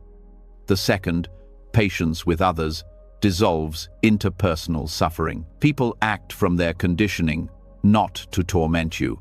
Seeing this clearly transforms irritation into compassion. The third, patience with yourself, is perhaps the hardest. Growth takes time. Endurance means letting yourself evolve without judgment. A person who practices noble endurance becomes like water. Water can be soft or powerful. It adapts to every container, flows around every obstacle, and wears down the hardest stone without aggression. It doesn't rush, yet it never stops. Endurance has this same quiet intelligence. It's not a refusal to act, it's the wisdom to wait for right action. When the mind is still, clarity emerges, and what once felt unbearable becomes manageable. It's important to understand that endurance is not passivity. The world often praises toughness, but toughness is brittle. Endurance is flexible. It allows movement without losing center. If a tree refuses to bend in the storm, it breaks. The one that yields survives. This yielding is not weakness. It's wisdom that knows when to step back, when to act, and when to simply witness. To cultivate noble endurance, awareness must stay embodied. Pain processed in the head becomes narrative. Pain felt through the body becomes transformation. When difficulty arises, anchor attention in the breath, the soles of the feet, or the rhythm of the heartbeat. Each anchor keeps you from drifting into the mind's stories. Endurance grows not by thinking about patience, but by practicing it moment by moment, through breath and presence. There's also an emotional alchemy in endurance. When you allow pain to exist without resistance, it refines you. Anger transforms into clarity, sadness deepens into compassion, fear turns into wisdom. Each emotion, when fully felt without judgment, reveals a teaching. The process can be uncomfortable because the ego's shell cracks open. But what emerges is authenticity, the capacity to meet life directly, without pretense. In this sense, endurance is a form of love, love expressed as stability. When you stay present with pain, you are telling yourself, "I will not abandon you." That message heals old wounds more deeply than any external comfort. Many of our struggles come from abandoning ourselves at the first sign of discomfort, numbing, escaping, blaming. Noble endurance reverses that pattern. It's the promise of companionship with your own humanity. There's a story from the Buddha's life that captures this essence. During a fierce storm, the monks were terrified and scattered, but the Buddha sat unmoved under a tree. When asked how he remained calm, he said, "The storm is outside. It need not enter." That is endurance, not ignorance of danger, but knowing that your awareness is bigger than the storm. Endurance also reveals the difference between pain and harm. Pain is part of life. Harm is pain multiplied by resistance or reaction. When you meet pain with understanding, it cannot harm you. It may move through you, but it leaves wisdom behind instead of scars. When you resist, you fight life, and the wounds deepen. This distinction frees you to face challenges without fear. Another essential quality of endurance is humility. To endure nobly, one must drop the need to appear strong. Pretending invulnerability blocks growth. Real endurance is honest. It admits, "This hurts, but I can stay." It doesn't need applause or recognition. It's a quiet strength that nobody sees, but that changes everything.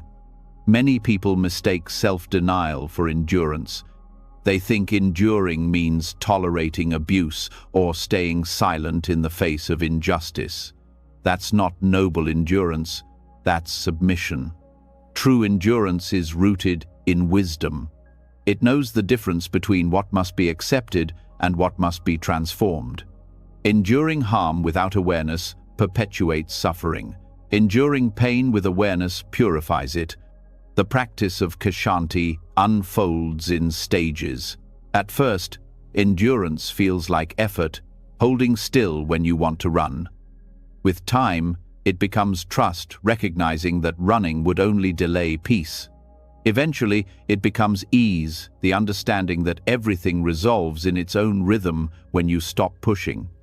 This evolution mirrors the stages of meditation, concentration, insight, and equanimity. Each deepens the previous one until endurance becomes second nature. Endurance also requires perspective.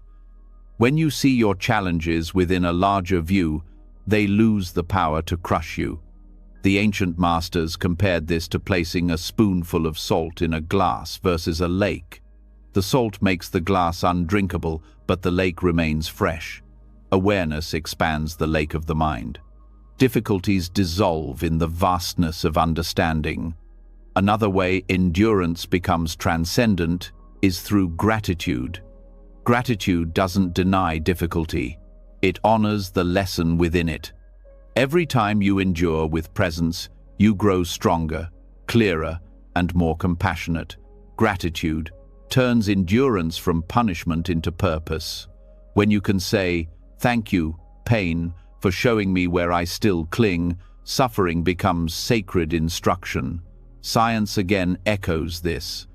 Research on emotional resilience shows that acceptance and gratitude activate neural networks that counteract stress responses.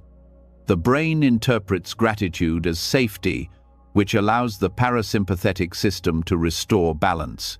In other words, endurance without resentment heals both mind and body. Endurance also requires faith, not blind belief, but trust in the unfolding of reality. Faith is what carries you when clarity hasn't yet arrived. You may not understand why something is happening, but you can trust that it will lead somewhere meaningful if met with awareness. This faith is not naive optimism.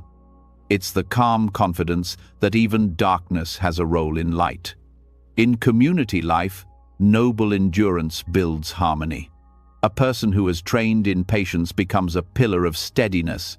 Their calm presence diffuses tension. Their silence speaks louder than arguments. Such people don't absorb negativity, they transform it. In a world addicted to reaction, endurance is revolutionary. It breaks the chain of escalation and replaces it with peace. On a deeper spiritual level, endurance dissolves the illusion of control. The ego wants certainty and immediate resolution. Endurance teaches surrender, not defeat, but alignment with truth. You realize that you are not the driver of every outcome. You participate, you care, you act, but you release the obsession with result. This surrender is where endurance becomes transcendence. It stops being about surviving difficulty and starts being about living in harmony with impermanence. Sometimes, endurance looks like silence. Not the silence of avoidance, but the silence that speaks of inner strength. In arguments, in grief, in loss, silence can hold more wisdom than words. Other times, endurance is active, showing up again and again for what matters, even when results are uncertain. Both forms arise from the same source, an unshakable trust in awareness. This trust grows through reflection. Look back at the hardest moments of your life. You survived each one. Some changed you in ways that hindsight now calls blessings. Endurance is proof of your capacity. Recognizing this history builds quiet confidence. You begin to understand that the mind's prediction of collapse is rarely true. Life sustains itself through you when you stay open. Noble endurance also transforms time. When you stop rushing through discomfort, time expands. Each moment becomes rich with detail, the rhythm of breath, the play of light, the pulse of the heart. You start living inside experience rather than waiting for it to pass. Paradoxically, this presence makes challenges shorter because they are fully met. What you face completely cannot linger. The highest form of endurance is love in action, compassion that stays. The Bodhisattva vows to remain in the world until all beings are free. That's the purest endurance, a willingness to meet endless suffering with endless patience. This doesn't mean tolerating injustice, but holding space for transformation. Love that endures sees beyond appearances. It knows that pain and ignorance are temporary clouds in the sky of consciousness. To cultivate this, practice forgiveness daily of others and of yourself. Forgiveness is endurance, extended through time. It says, I will not keep carrying the weight of what has passed. Each act of forgiveness strengthens your inner flexibility. The heart that forgives easily cannot be broken because it bends with life. Endurance is also the ground of wisdom. Without it, insight collapses under stress. Endurance gives insight, a body something to live in when storms arrive. That's why the paramitas, or perfections, are built on patience. Generosity, discipline, and meditation all rely on endurance to mature. Without it, practice remains fragile. With it, practice becomes unshakable. As endurance deepens, joy returns. It might sound paradoxical, but real endurance carries lightness. When you no longer fight every discomfort, life stops feeling like battle. Small pleasures return: the texture of food, the warmth of sunlight, the sound of rain. Even in pain, gratitude hums quietly. You start to see that endurance is not heavy, resistance is. Endurance is fluid. This is the art of Kshanti Paramita, the transformation of pain into patience, patience into strength, and strength into peace. It's the discipline of remaining open when everything in you wants to close. It's the wisdom of waiting without despair, acting without aggression, and loving without condition. And, as this quality takes root, awareness matures into something even subtler, the ability to turn pain into insight itself. What once required endurance now becomes illumination. The same fire that once burned you now lights the way. This is the next unfolding on the path. The alchemy of emotion into wisdom, where endurance evolves into transformation. When endurance ripens, something quiet begins to change. The same pain that once demanded tolerance starts to reveal its hidden layers. Endurance gave you strength, but now that strength becomes a doorway not just to survive emotion, but to understand it. Here begins the deeper work, the transformation of pain into wisdom. What once felt like weight begins to shine with insight. This is emotional alchemy, the art of turning raw feeling into clarity, confusion into understanding, and suffering into compassion. Every emotion carries energy. Anger is heat, sadness is depth, fear is movement, joy is expansion.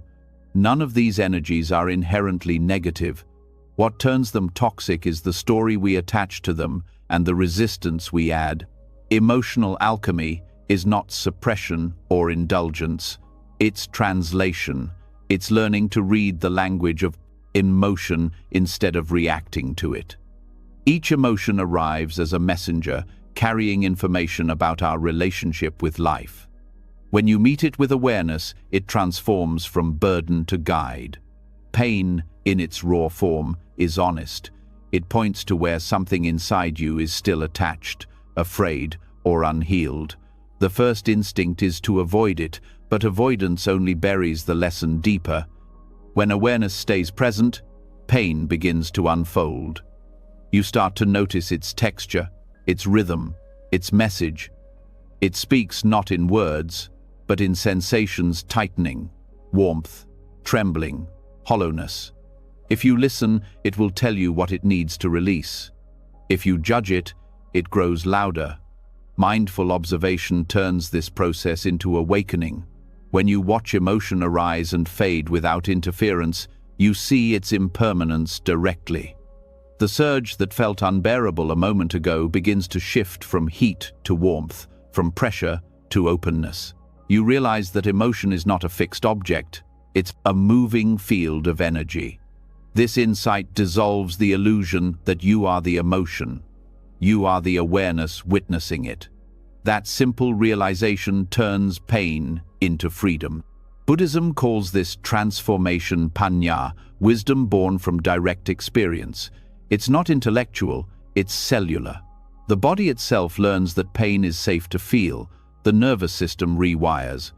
Each time you allow emotion to flow without resistance, you strengthen neural pathways of acceptance and weaken those of fear. Modern neuroscience supports this. Mindfulness activates the prefrontal cortex, which integrates emotional signals from the amygdala, creating balance between feeling and reason. What used to hijack your mind now becomes fuel for awareness. To practice emotional alchemy, presence must be anchored in the body. When emotion arises, the first step is to locate it physically. Where is it? Strongest chest, throat, stomach. Stay there. Describe it without judgment. Heavy, fluttering, burning, cold. Do not name it anger or sadness yet. Stay with the sensation. This step prevents the mind from taking over. Sensation belongs to the present. Story belongs to the past. Transformation happens only in presence. Next, breathe with the emotion. The breath is the alchemist's tool, the bridge between the conscious and unconscious. Breathe into the area where the energy lives, not to make it go away, but to give it space.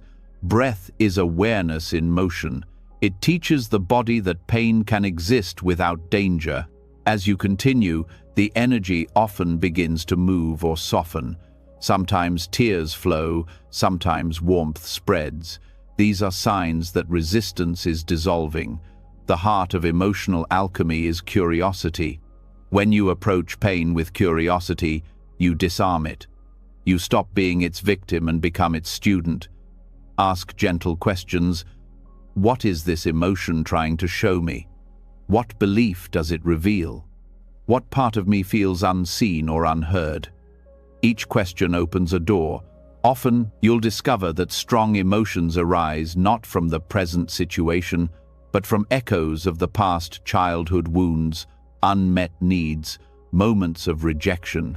By observing them consciously, you release their grip on your present life.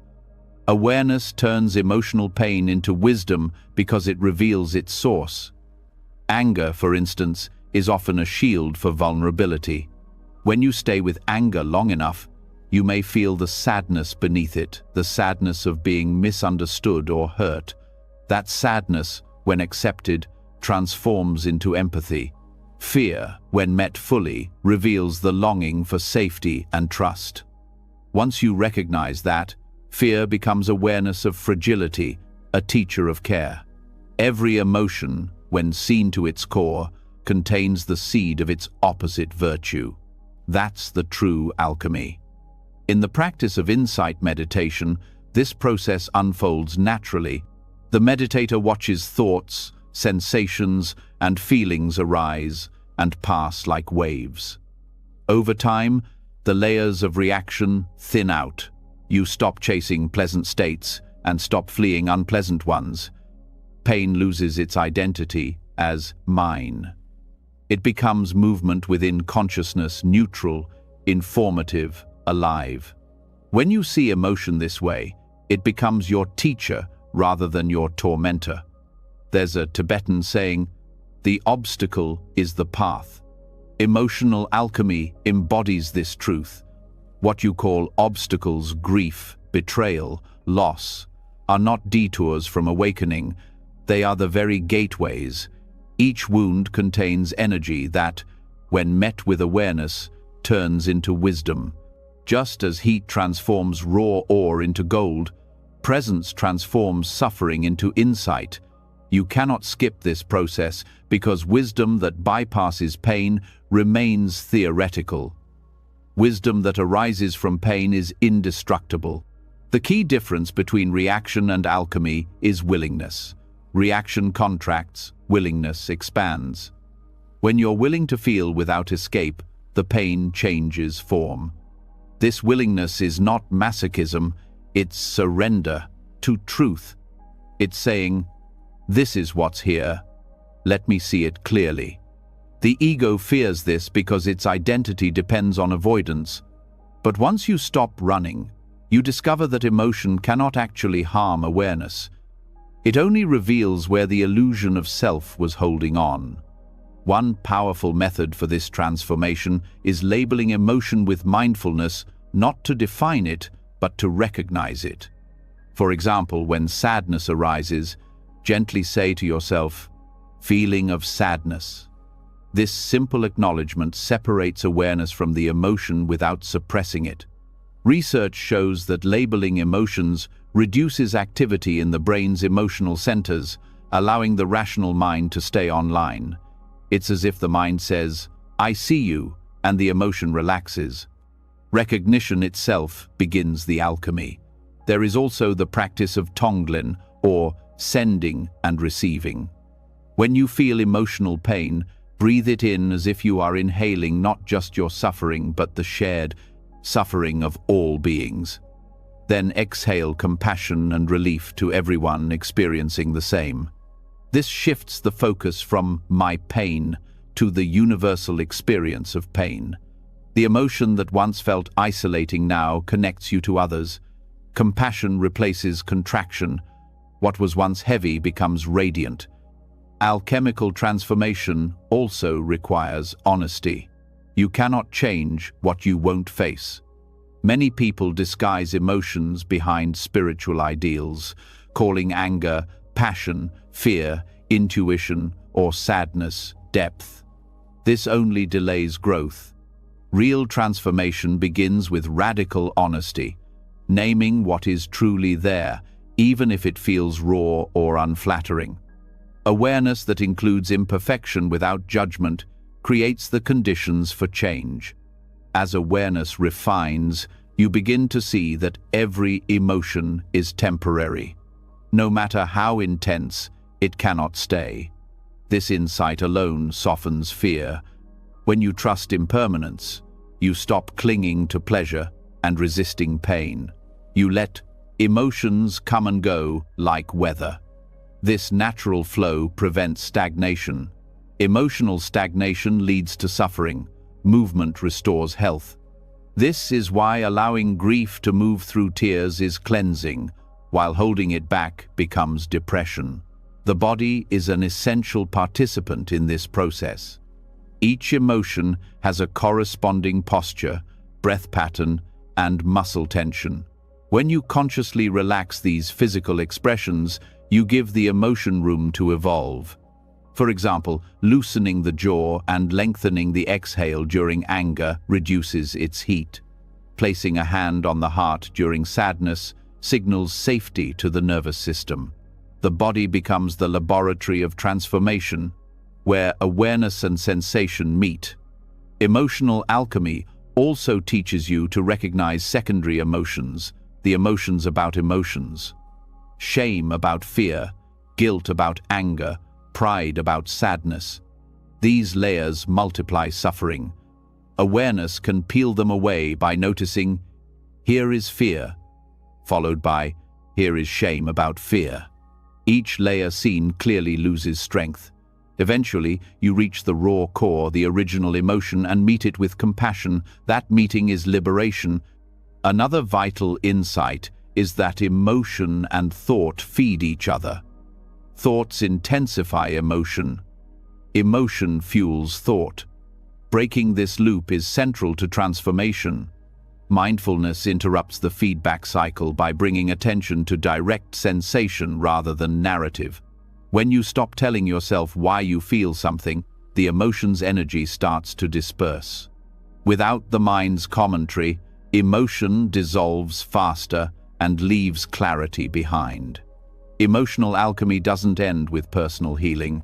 As your understanding deepens, you begin to sense the emotions of others more clearly. But unlike empathy that overwhelms, this awareness remains balanced. You feel others' pain without drowning in it because you've learned to let emotion flow rather than stick. This is how healers and teachers sustain compassion without exhaustion. They don't absorb, they transmute. They meet suffering as energy that can be transformed through presence. Sometimes, transformation happens not through meditation but through creative expression. Writing, painting, music, or dance can act as vehicles for emotion to move and change form. When you translate pain into art, you are giving it new meaning, turning chaos into coherence. This is not escape, it's expression guided by awareness.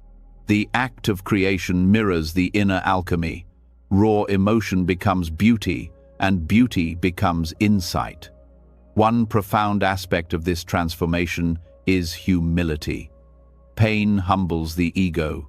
It reminds you that control is limited, that life moves through you, not just for you.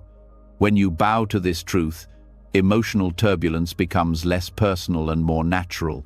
You begin to see that even strong emotions arise as part of life's intelligence, not punishments, but signals. Endurance taught you to stay, alchemy teaches you to learn. There is a stage in practice where old emotional patterns resurface intensely. This is not regression, it's purification.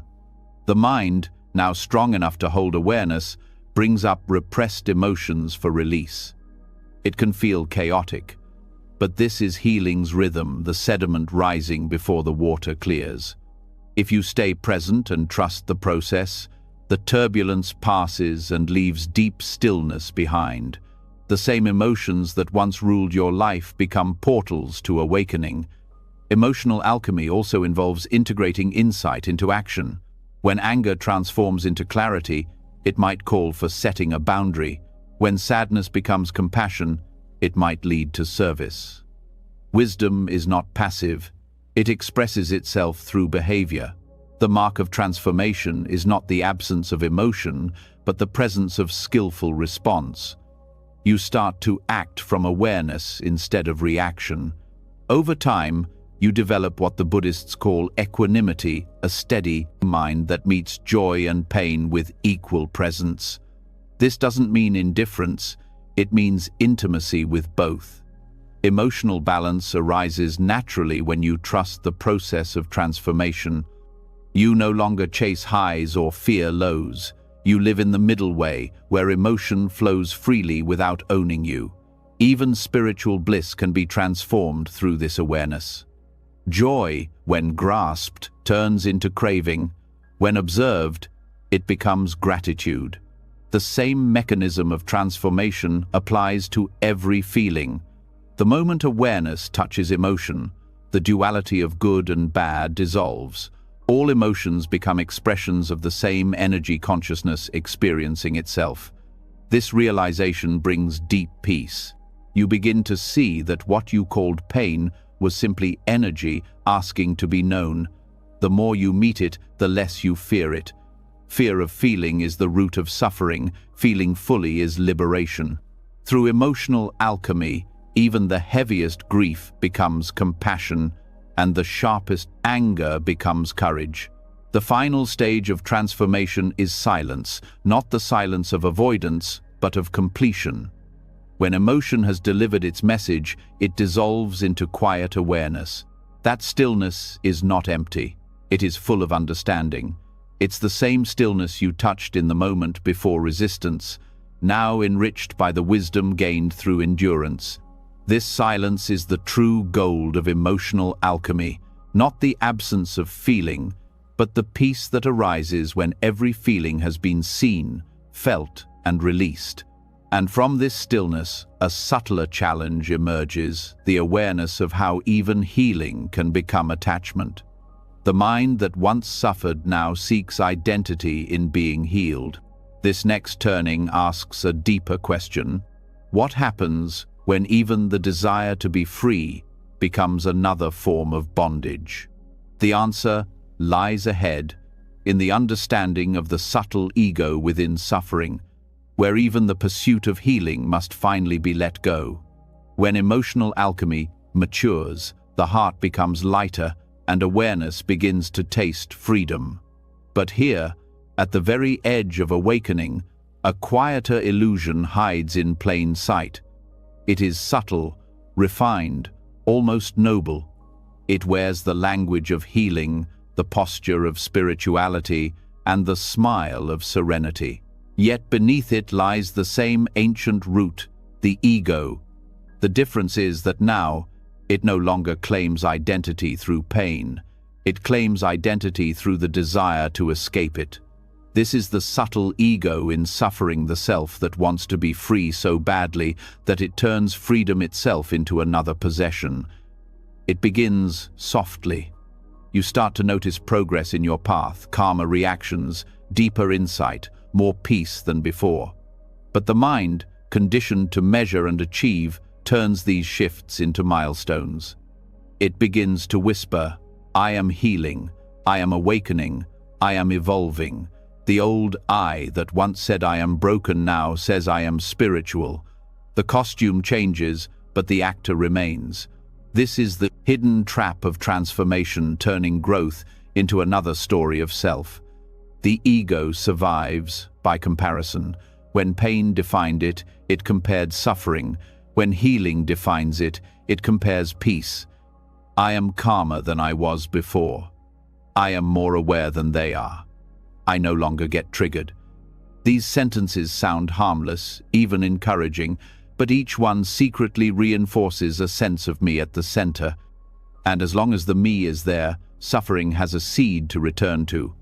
Because the ego's nature is to grasp, it doesn't matter whether it grasps for wealth, status, or enlightenment. The structure is the same: identification with experience. The Buddha called this the subtlest form of craving, the craving for non-existence. It's the hidden desire to transcend suffering by annihilating the self that suffers. But wanting to get rid of suffering is still desire. And desire, however noble, strengthens the illusion of separation, the one who suffers versus the one who seeks to end suffering. In truth, there was never such division. Pain and awareness arise in the same field, like waves on one ocean. When the mind stops dividing them, both calm and turmoil lose their opposites. This doesn't mean you shouldn't wish to be free from suffering. It means freedom cannot be achieved through the will of the ego. The more you chase liberation as an object, the further it moves away. It's like trying to grab your reflection on the water. The harder you reach, the more it ripples. True release happens when the seeker dissolves along with the suffering. Then there's only awareness itself, silent, spacious, unowned. One of the most deceptive traps in healing is attachment to progress. You start monitoring your inner life like a performance. You judge whether you were mindful enough today, whether your meditation was deep enough, whether your reactions were spiritual enough. This constant evaluation turns presence into a scoreboard. You start chasing the perfect version of yourself, healed, wise, unshakable. But this perfection is fantasy. Awareness doesn't need you to be perfect, it needs you to be present. Progress happens naturally when you stop measuring it. Healing becomes attachment when it's used to prove worth. The ego loves subtle superiority, being the one who gets it, who's more conscious than others. Spiritual identity is still identity. The words may change, but the function is the same. To make the self feel safe through definition. Real growth feels lighter because it doesn't cling to definitions at all. You stop needing to be someone, even someone awakened. Another layer of this subtle ego is the fixation on control disguised as healing. You start believing that if you meditate enough, eat perfectly, or think positively, pain will never touch you again. This belief turns spiritual practice into armor. But life does not serve comfort, it serves evolution.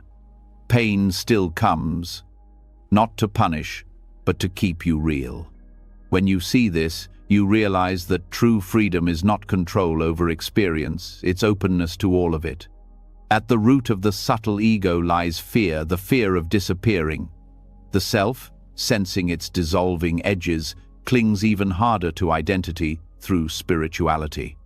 It says, I am the witness, I am consciousness, I am awareness. But even these statements can become traps if clung to as concepts. The awareness you truly are doesn't need to name itself. The moment you claim awareness as mine, you've already created a distance. Pure awareness has no owner. It's not something you become, it's what remains when becoming ends. Mindfulness practice helps reveal this pattern. When you observe the mind closely, you see how it subtly claims every experience. It says, I did this, I achieved that, I failed here. Even in meditation, it comments, I was so peaceful, I lost focus. I need to go deeper. The noticing of these thoughts is key. Every time you see the ego reaching for ownership, awareness expands. The act of seeing without judgment begins to dissolve the grasp itself. You don't fight the ego, you illuminate it. Light naturally erases shadows. The ego also hides behind language of healing words like letting go, forgiveness, and alignment.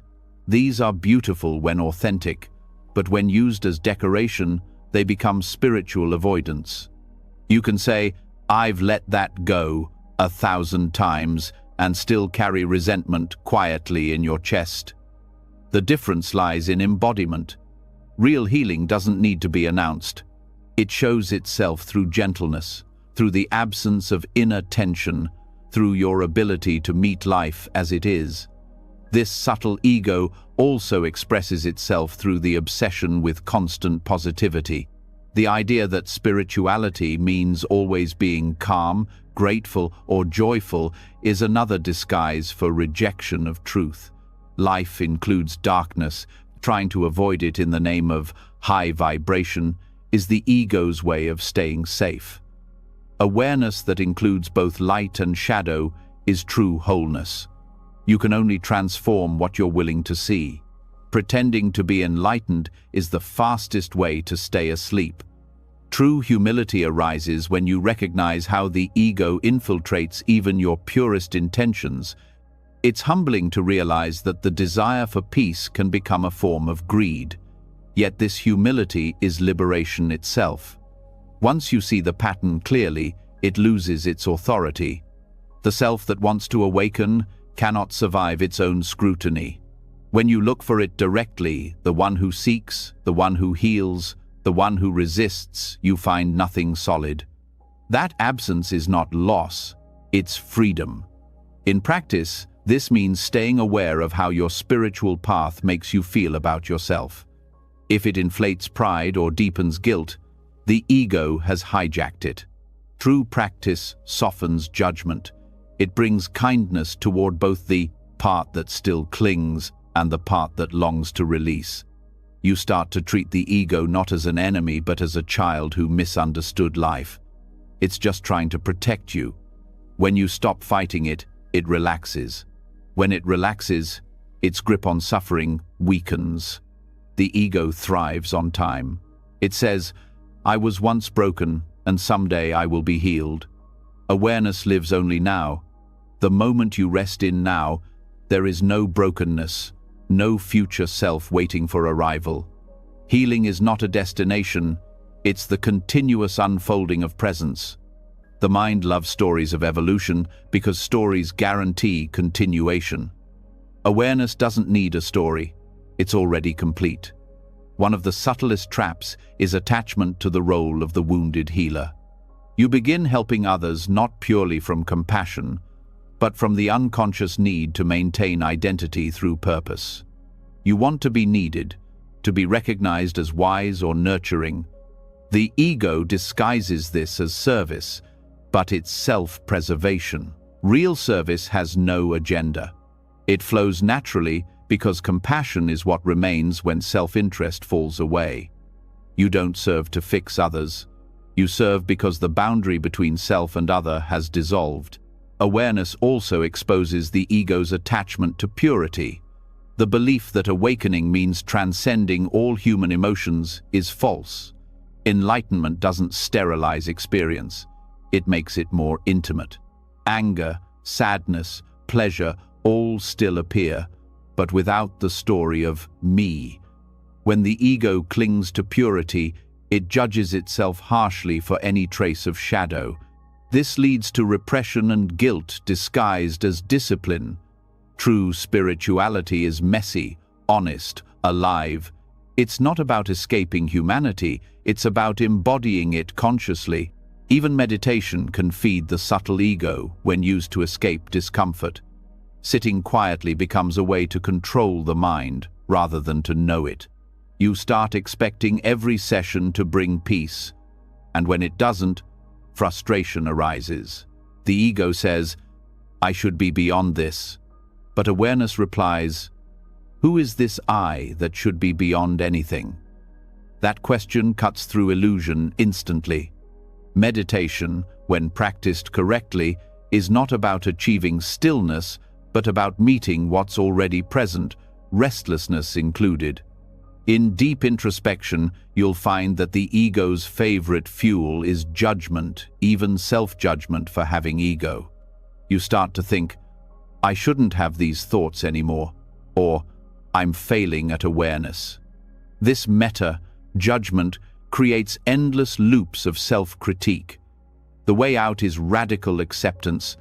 You simply notice, judgment is here, and let it be seen. When the light of observation touches it, the judgment collapses. Awareness does not judge, it simply knows. Another layer of the subtle ego is the attachment to being the observer. After awakening to awareness, some people begin to identify with the witness. "I am the one who observes everything," but this too becomes a role. The ultimate insight is that even the observer arises within awareness. There is no separate watcher, there is only watching. When you grasp this, even the last trace of "I am aware" dissolves into pure being. Awareness watches itself infinite, effortless and silent. This realization shifts your relationship with healing entirely. You no longer see healing as something to accomplish, you see it as something that happens naturally when you stop interfering. Just as a cut heals when left clean and untouched, the psyche heals when awareness stops manipulating it. The ego heals by realizing it was never broken, only misidentified. What it thought it needed to fix was already whole underneath. Paradoxically, the more you accept that suffering may never fully disappear, the lighter life feels. When you stop demanding constant bliss, peace arrives quietly. The acceptance of imperfection is the ultimate perfection. You stop asking, "When will I be free from pain?" and begin to notice, freedom is here, even with pain. The ego cannot comprehend this because it sees liberation as an event. Awareness knows it as the nature of every moment. Practically, this means meeting each experience without agenda. When discomfort arises, don't use practice to remove it. Use it to know it. When joy arises, don't cling to it. Let it flow. Each moment becomes a mirror showing where the ego still hides. Gratitude replaces striving. You no longer meditate to escape life, you meditate to embrace it.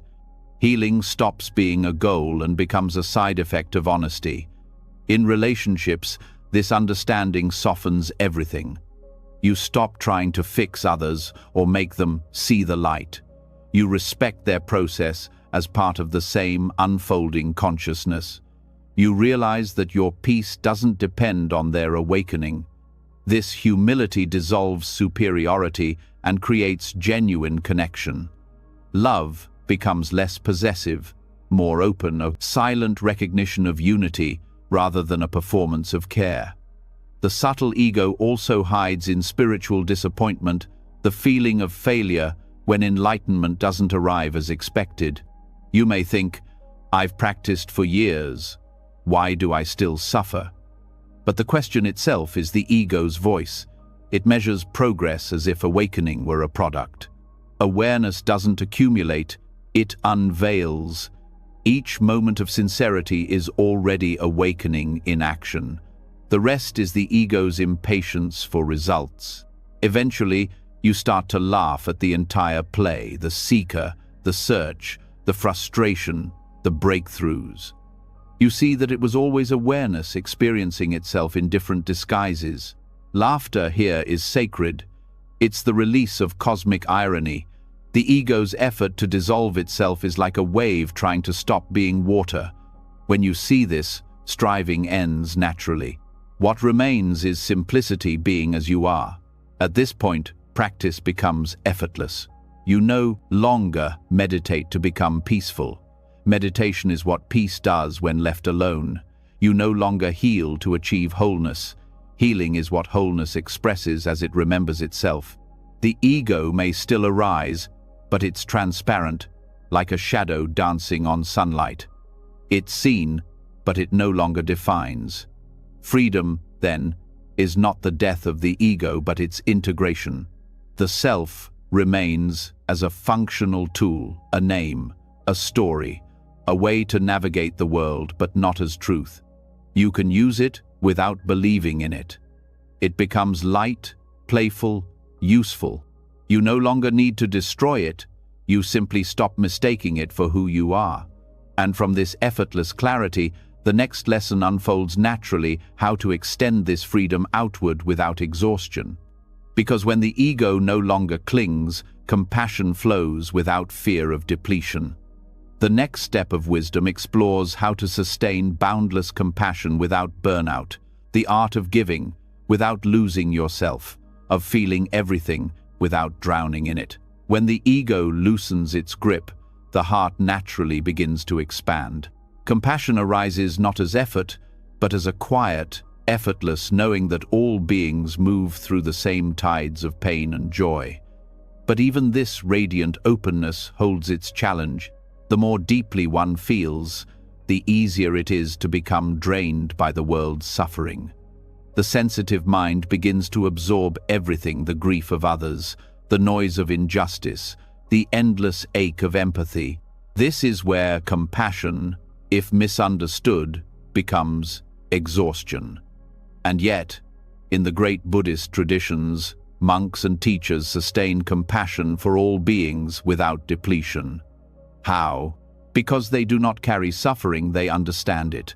Their compassion flows without ownership. Empathy fatigue arises when care is filtered through identification. The mind says, "Their pain is my pain," and without awareness, this thought turns into fusion. You start to feel responsible for what you cannot control. The heart tightens, trying to hold too much. True compassion, however, is not fusion. It is connection without confusion. It allows you to feel with others, not as them. This distinction is vital. When awareness sees suffering clearly, it responds with love, but it does not drown. In Buddhist psychology, this difference is explained through two qualities: empathy, karuna, upanisaya, and compassion, karuna. Empathy senses another's pain. Compassion meets that pain with wisdom. Empathy alone is like water soaking into cloth; it absorbs until saturated. Compassion, guided by wisdom, is like a flowing river. It moves through without stagnating. Monks learn this flow through years of meditative training, cultivating equanimity alongside empathy so that care does not turn into burden. Equanimity, upekkha, is not cold detachment. It is spacious love. It sees the truth of interconnection without clinging to outcomes. When a monk sits beside a dying person, he does not resist the inevitability of death. He honors it with presence. Because he accepts impermanence, his compassion remains clear. There is sorrow, but no despair. Suffering is seen as part of the natural cycle of birth and decay, not a mistake, but an expression of life's unfolding. This insight protects the heart from burnout. The first step in moving beyond empathy fatigue is to understand that you cannot heal another by suffering with them. Pain does not cancel pain. Awareness does. When you enter another's grief with clarity, your calmness becomes medicine. People do not heal because you hurt with them. They heal because your peace reminds them of their own. This is what monks embody: a stable field of presence where others can rest. Compassion must be rooted in balance between feeling and wisdom. Too much feeling without clarity leads to overwhelm. Too much detachment without feeling becomes indifference. The middle way is neither drowning in emotion nor avoiding it. It is standing in the open field of awareness where emotion passes through freely. This balance is not achieved through control, but through training. Meditation strengthens the capacity to hold energy without tightening. It teaches the nervous system to relax, even while feeling deeply. When monks meditate on compassion, they often use metta bhavana, or loving kindness meditation. They begin by generating kindness toward themselves, then gradually extend it outward to a loved one, a neutral person, a difficult person, and finally to all beings. This expansion trains the heart to feel love without boundaries, dissolving the bias that compassion should be reserved for the few. The key is that compassion starts inward. Without self-compassion, empathy collapses. If you cannot hold your own pain kindly, you will be crushed by the pain of others. Self-compassion is not indulgence.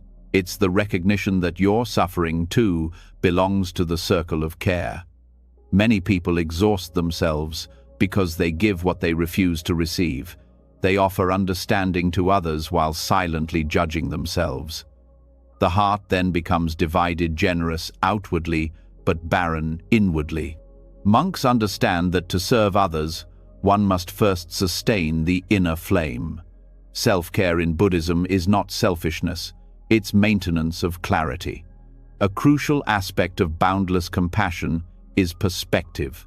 Compassion without perspective feels personal and heavy. Compassion with perspective feels vast and light. When you view suffering through the lens of karma and impermanence, it stops being tragedy and becomes process. You see that pain is not punishment, but consequence.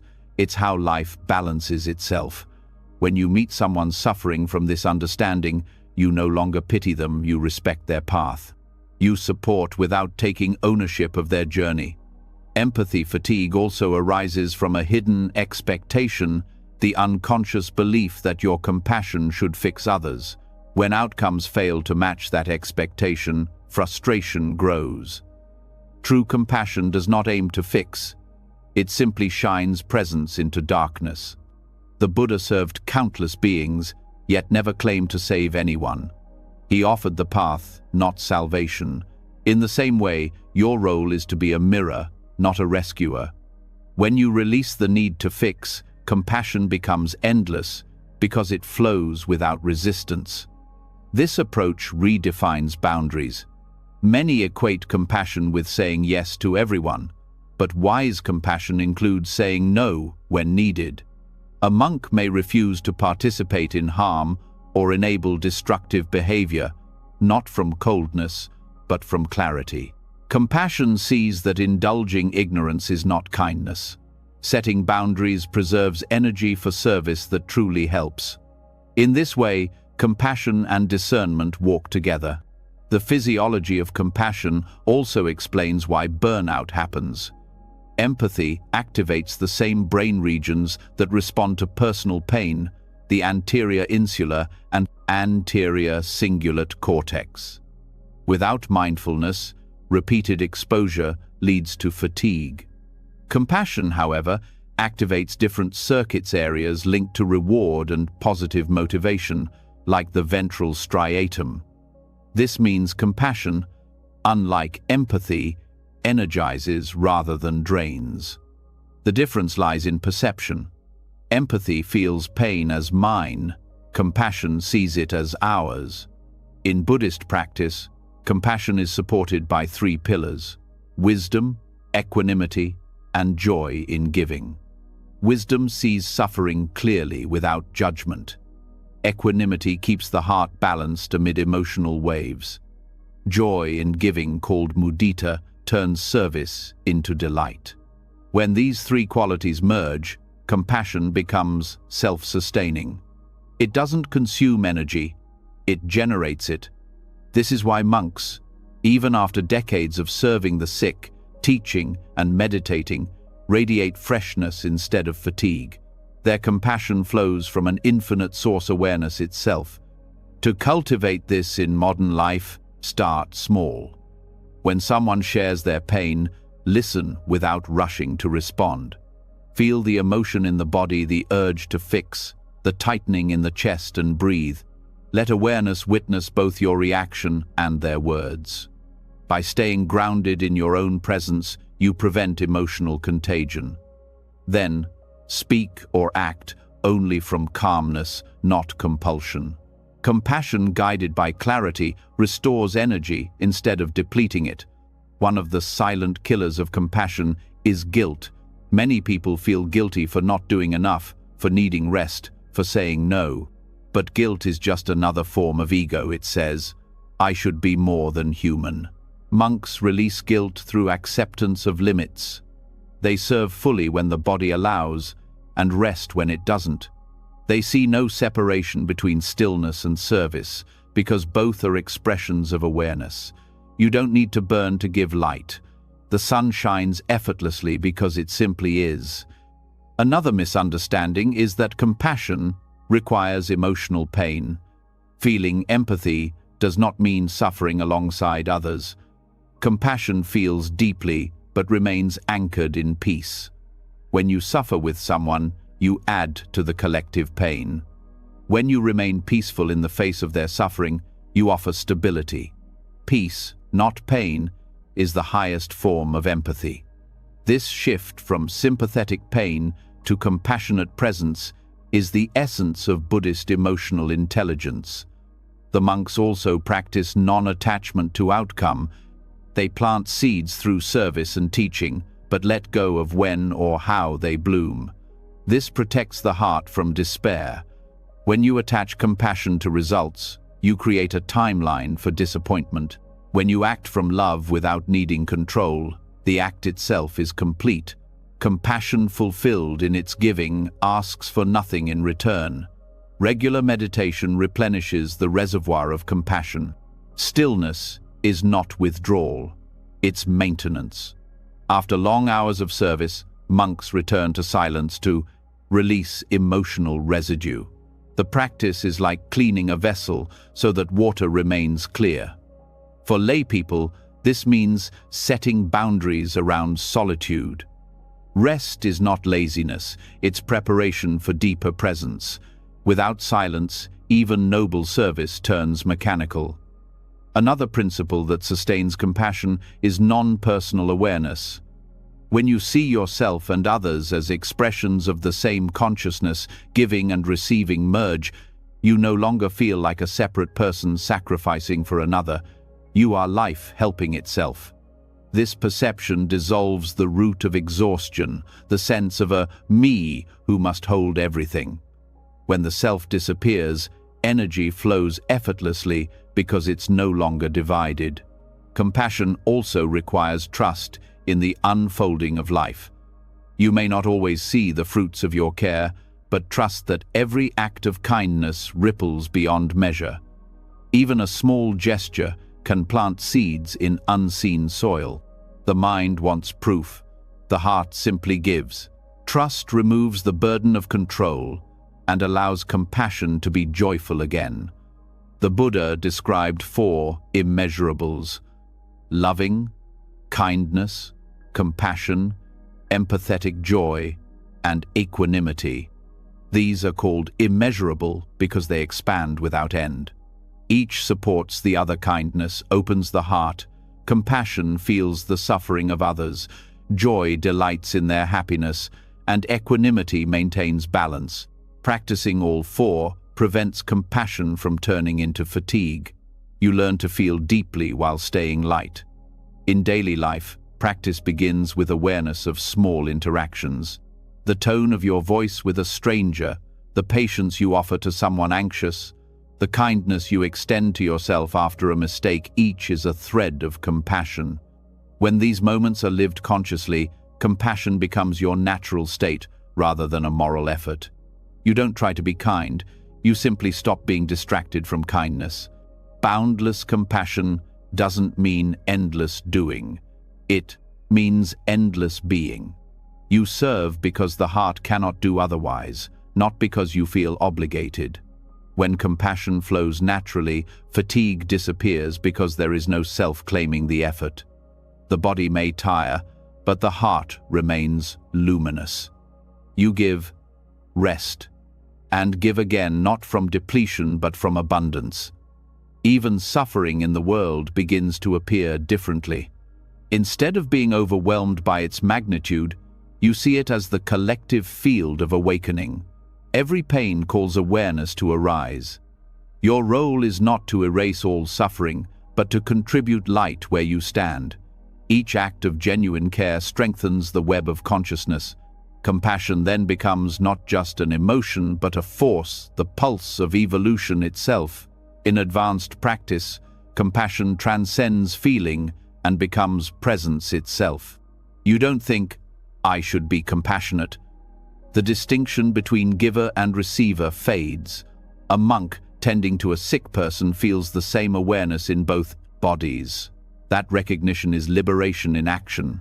The heart that has no center cannot burn out, because it no longer holds a border to defend. For modern practitioners, cultivating this depth requires consistent reflection. Ask yourself daily, is my compassion coming from love or fear? From fullness or lack? From awareness or identity? Each honest answer refines your motivation. Compassion purified of self-interest becomes inexhaustible. Over time, compassion transforms into joy. You begin to love, not despite pain, but through it. The world's suffering becomes a call to intimacy, not despair. You see beauty even in imperfection, because compassion reveals unity beneath diversity. It's not about fixing the broken, it's about recognizing that nothing was ever separate. And as this understanding deepens, a new strength appears, a kind of serene resilience. You can face the darkest aspects of humanity without losing faith in goodness. You can sit with grief without drowning. You can love the unlovable without condition. This is the mark of boundless compassion. It holds everything without fear. From here, the path opens into even deeper territory, the recognition that all pain, whether personal or collective, arises from the same source of identification. The next turning explores this mirror more closely, how relationships and conflict reveal our own unhealed attachments, and how, through awareness, even the pain reflected by others becomes a tool for awakening rather than another source of suffering. When compassion matures into boundless clarity, a subtle awareness begins to dawn. You start to see that most of the suffering you once tried to heal or transcend was not born from the pain itself, but from the story built around it. Beneath every emotion, behind every heartbreak or disappointment, runs an inner monologue, a voice that explains, defends, judges, and remembers. It never stops. It speaks softly when you are still and screams when life grows, uncertain. This is the storyteller within the narrator who keeps pain alive long after the moment has passed. The body feels pain once. The mind tells it 1,000 times. That is the essence of cyclical suffering. An event happens, a feeling arises, and then the voice begins to weave meaning. Why it happened, what it says about you, what it means for the future. The mind writes a script faster than you can breathe. Soon the emotion that was meant to move through you becomes trapped in the story about it. You don't suffer from the memory itself, you suffer from the commentary that never ends. This inner storyteller believes it protects you. It tries to make sense of pain to prevent it from repeating. But the mechanism is flawed. The mind cannot stop repeating what it's still trying to understand. So it replays scenes like a film stuck on loop, rehearsing, analyzing, comparing, predicting. It wants closure, but creates continuation. This is why trauma echoes for years, even when the body has healed. The wound has closed, but the narrator keeps retelling the injury. Silence breaks this cycle. Not silence as repression, but the silence that arrives when you stop believing every thought. In that stillness, the storyteller loses its audience. Without attention, the voice fades, and what remains is pure awareness, simple, present, and unburdened by narrative. Monks describe this silence as noble quiet, a state where experience exists without explanation. Pain still arises, but it no longer carries history. It comes as sensation, then dissolves. The storyteller is an evolutionary tool turned against itself. Early humans needed it for survival, to remember danger, to anticipate threats. But in a mind obsessed with control, this function runs wild. The same capacity that helped our ancestors avoid harm now invents harm in imagination. You relive arguments, regret choices, anticipate disasters. The body doesn't know the difference. It reacts to imagined pain as if it were real. Stress hormones surge, muscles tense, and your nervous system lives in a constant state of emergency. The story becomes your prison. To see the storyteller clearly, you must begin to listen consciously. Not to obey, but to observe. Watch how the mind narrates your day, how it labels, criticizes, and predicts. He ignored me. I always mess this up. Things never go right for me. These phrases seem harmless, but they form the foundation of identity. Each repetition etches grooves in the brain, reinforcing emotional patterns. This is how suffering becomes personality. You are not born anxious or unworthy. You become that through storytelling. Neuroscience confirms this. The default mode network, the brain's narrative center, activates when the mind is not engaged in present activity. It stitches together past and future to maintain a sense of self. Meditation quiets this network, which is why moments of deep stillness feel free of identity. The self is a story told so often that it starts to sound like fact. When the voice grows quiet, the self dissolves into presence, the space where pain cannot take root because there is no one to claim it. Awareness exposes the storyteller's tricks. Notice how it turns small discomforts into personal tragedies. A stranger's look becomes proof of rejection. A delay becomes evidence of failure. The storyteller thrives on interpretation because interpretation gives it power. Once you see this, you begin to meet life directly instead of through narrative. A feeling arises, you feel it, and then it passes. There is no replay, no label, no internal courtroom where you are both defendant and judge. Buddhist teachers call this dropping the second arrow. The first arrow is the event, the inevitable pain of life. The second arrow is the story the mind creates afterward. Why me? This always happens. It's unfair. The second arrow wounds deeper than the first because it continues long after the moment ends. Awareness disarms the second arrow by refusing to pick it up. To practice this, begin by pausing between thought and reaction. When a painful memory surfaces, instead of following its narrative, bring attention to the physical sensation that accompanies it.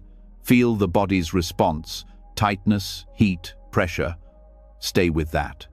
The body lives in the present, the story lives in time. As attention shifts from thought to sensation, the narrative loses energy. The pain begins to dissolve, not because it's fixed, but because it's finally felt. The storyteller also thrives on identity, the idea of me as the central character. I am the one who was betrayed.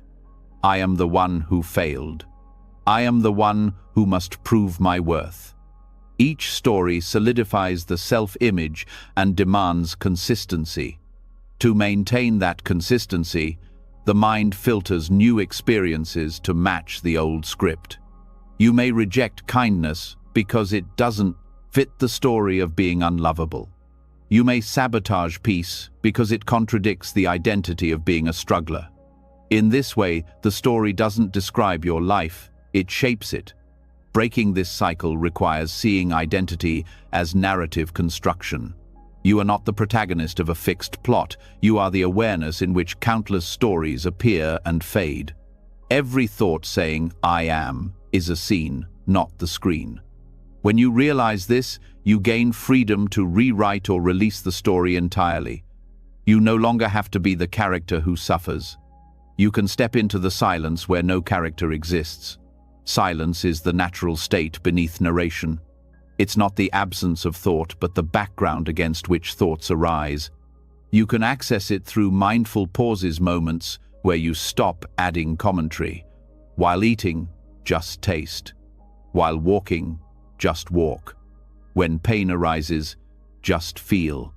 The mind will try to interrupt. This shouldn't hurt. I wish it were different. Notice that voice and let it pass. Each time you return to raw experience, you strengthen your connection to silence. Over time, silence becomes familiar, and the storyteller's voice loses authority. In daily life, this practice means cultivating awareness of your inner dialogue. Keep it simple. When you catch yourself narrating, say quietly, "thinking." This small acknowledgement separates you from the story. You stop being the voice and become the listener. That shift changes everything. The narrator can't trap the one who listens. Listening is freedom. Emotional wounds persist because the mind replays them with added commentary. Each replay reinforces neural pathways associated with the emotion, but awareness introduces plasticity. When you stay present with a thought without reacting, you create new wiring, one that connects emotion with calm instead of panic. Slowly, the habit of storytelling weakens. Silence doesn't erase memory, it erases identification. You remember the past, but it no longer defines you. Silence also reveals the futility of control. The storyteller is obsessed with why and what next. It tries to make sense of chaos. But life's movement cannot be fully explained, only experienced. When you stop demanding answers, peace enters. You begin to trust the intelligence of the present moment. Events unfold, and you respond naturally, without the burden of narration. This is how wisdom operates: quiet, intuitive, spontaneous. Even in relationships, the storyteller weaves endless scripts: who's right, who's wrong, who owes what. Conflict escalates because both sides defend their version of the story. When you drop your narrative, communication becomes real. You listen without preparing a reply. You speak without rehearsing. Silence allows empathy to arise naturally, not from effort, but from presence. The heart understands beyond words. In meditation, the storyteller often intensifies before dissolving. As silence deepens, the mind panics, afraid of losing its central role. It throws up thoughts, memories, plans. The key is not to fight them. Let the stories come and go like waves. Each wave that passes without reaction weakens the tide. Eventually, you realize that thoughts never needed to stop. They just needed to be seen as transparent. The noise remains, but you are no longer inside it. The storyteller also feeds on time. It lives in the past and future because those are the only places where story exists. The present moment is too immediate to narrate. That's why presence feels peaceful, it's free of timeline. When you rest in now, the past loses its authority and the future loses its fear. You stop being the one who has a story and become the space in which stories appear. Silence does not mean emptiness. It's full of understanding. From silence, wisdom speaks softly, not in sentences, but in knowing. You may find that what once felt complex now feels simple. Problems dissolve, not because they're solved, but because they lose importance. The storyteller creates drama. Silence reveals proportion. Life remains vivid, but lighter. Another aspect of inner narration is self-criticism, the harsh voice that judges every move. It says, "You're not good enough. You should have known better. You've failed again." This voice keeps pain alive by turning it inward. Awareness transforms it by listening without defense. When you meet that inner critic with compassion instead of argument, it softens. The critic, like all stories, wants to be seen. Once acknowledged, it dissolves into quiet understanding. The habit of storytelling often hides deeper emotions. Sometimes the voice is loud because silence would expose sadness or fear. The narrative becomes a shield against vulnerability. But when you sit quietly and let silence come, those buried feelings surface. This is not regression, it's release. Feeling them fully allows them to pass, and the need for constant narration fades. Silence becomes comfort instead of threat. In community life, shared stories bind people together, but can also trap them collectively. Cultural pain, inherited trauma, and generational grievances persist because the stories remain unexamined. Awareness can heal not only personal suffering but collective suffering by bringing stillness into shared spaces. When groups meditate together or simply stay present without defending their narratives, compassion naturally expands. The silence between words becomes the space where understanding grows. Living from silence doesn't mean rejecting thought. Thought is a tool. Suffering comes from mistaking it for truth. You still plan, remember, and reflect, but without identification. The voice speaks, and you choose what serves. The rest falls away. This selective attention is mastery, the ability to use thought without being used by it. Over time, you may notice that silence speaks a different language, one of intuition. Decisions arise spontaneously, guided by a deeper intelligence. This is not the voice of the storyteller, but the rhythm of awareness itself. It doesn't explain, it moves. When you follow it, life unfolds with less friction. Things align not because you planned them, but because you stopped interfering. There's also humility in silence. When you stop narrating, you stop claiming ownership over life. Events happen through you, not by you. This humility frees you from the need to justify everything. You don't need to be the hero of your story anymore. You become part of a larger story that needs no narrator, the story of life itself. The transition from storytelling to silence is gradual. You may still catch the voice constructing meaning, but now you recognize it as habit, not truth. Each recognition shortens its lifespan. With practice, the voice grows gentler, eventually turning into background noise that doesn't disturb the peace underneath. The less you fight it, the faster it fades. Silence, once feared as emptiness, becomes fullness. It's the ground where all stories arise and return. You realize that pain, when stripped of narrative, is just sensation, transient, impersonal, alive. Without the storyteller to maintain it, even deep wounds become portals to presence. The mind that once clung to stories begins to rest, and resting, it heals. From here, a deeper insight unfolds.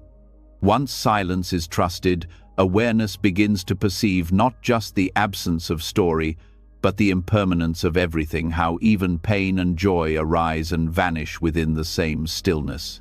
This understanding leads naturally into the next realization, that liberation is not found in controlling experience, but in recognizing its fleeting nature, the wisdom of impermanence, where pain ends the moment we stop believing it can last forever.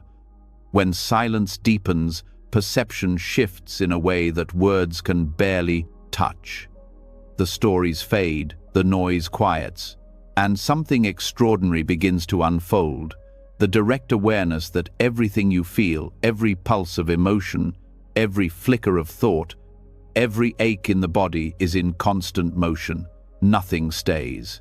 Even pain, which once felt like an immovable mountain, begins to show cracks of change.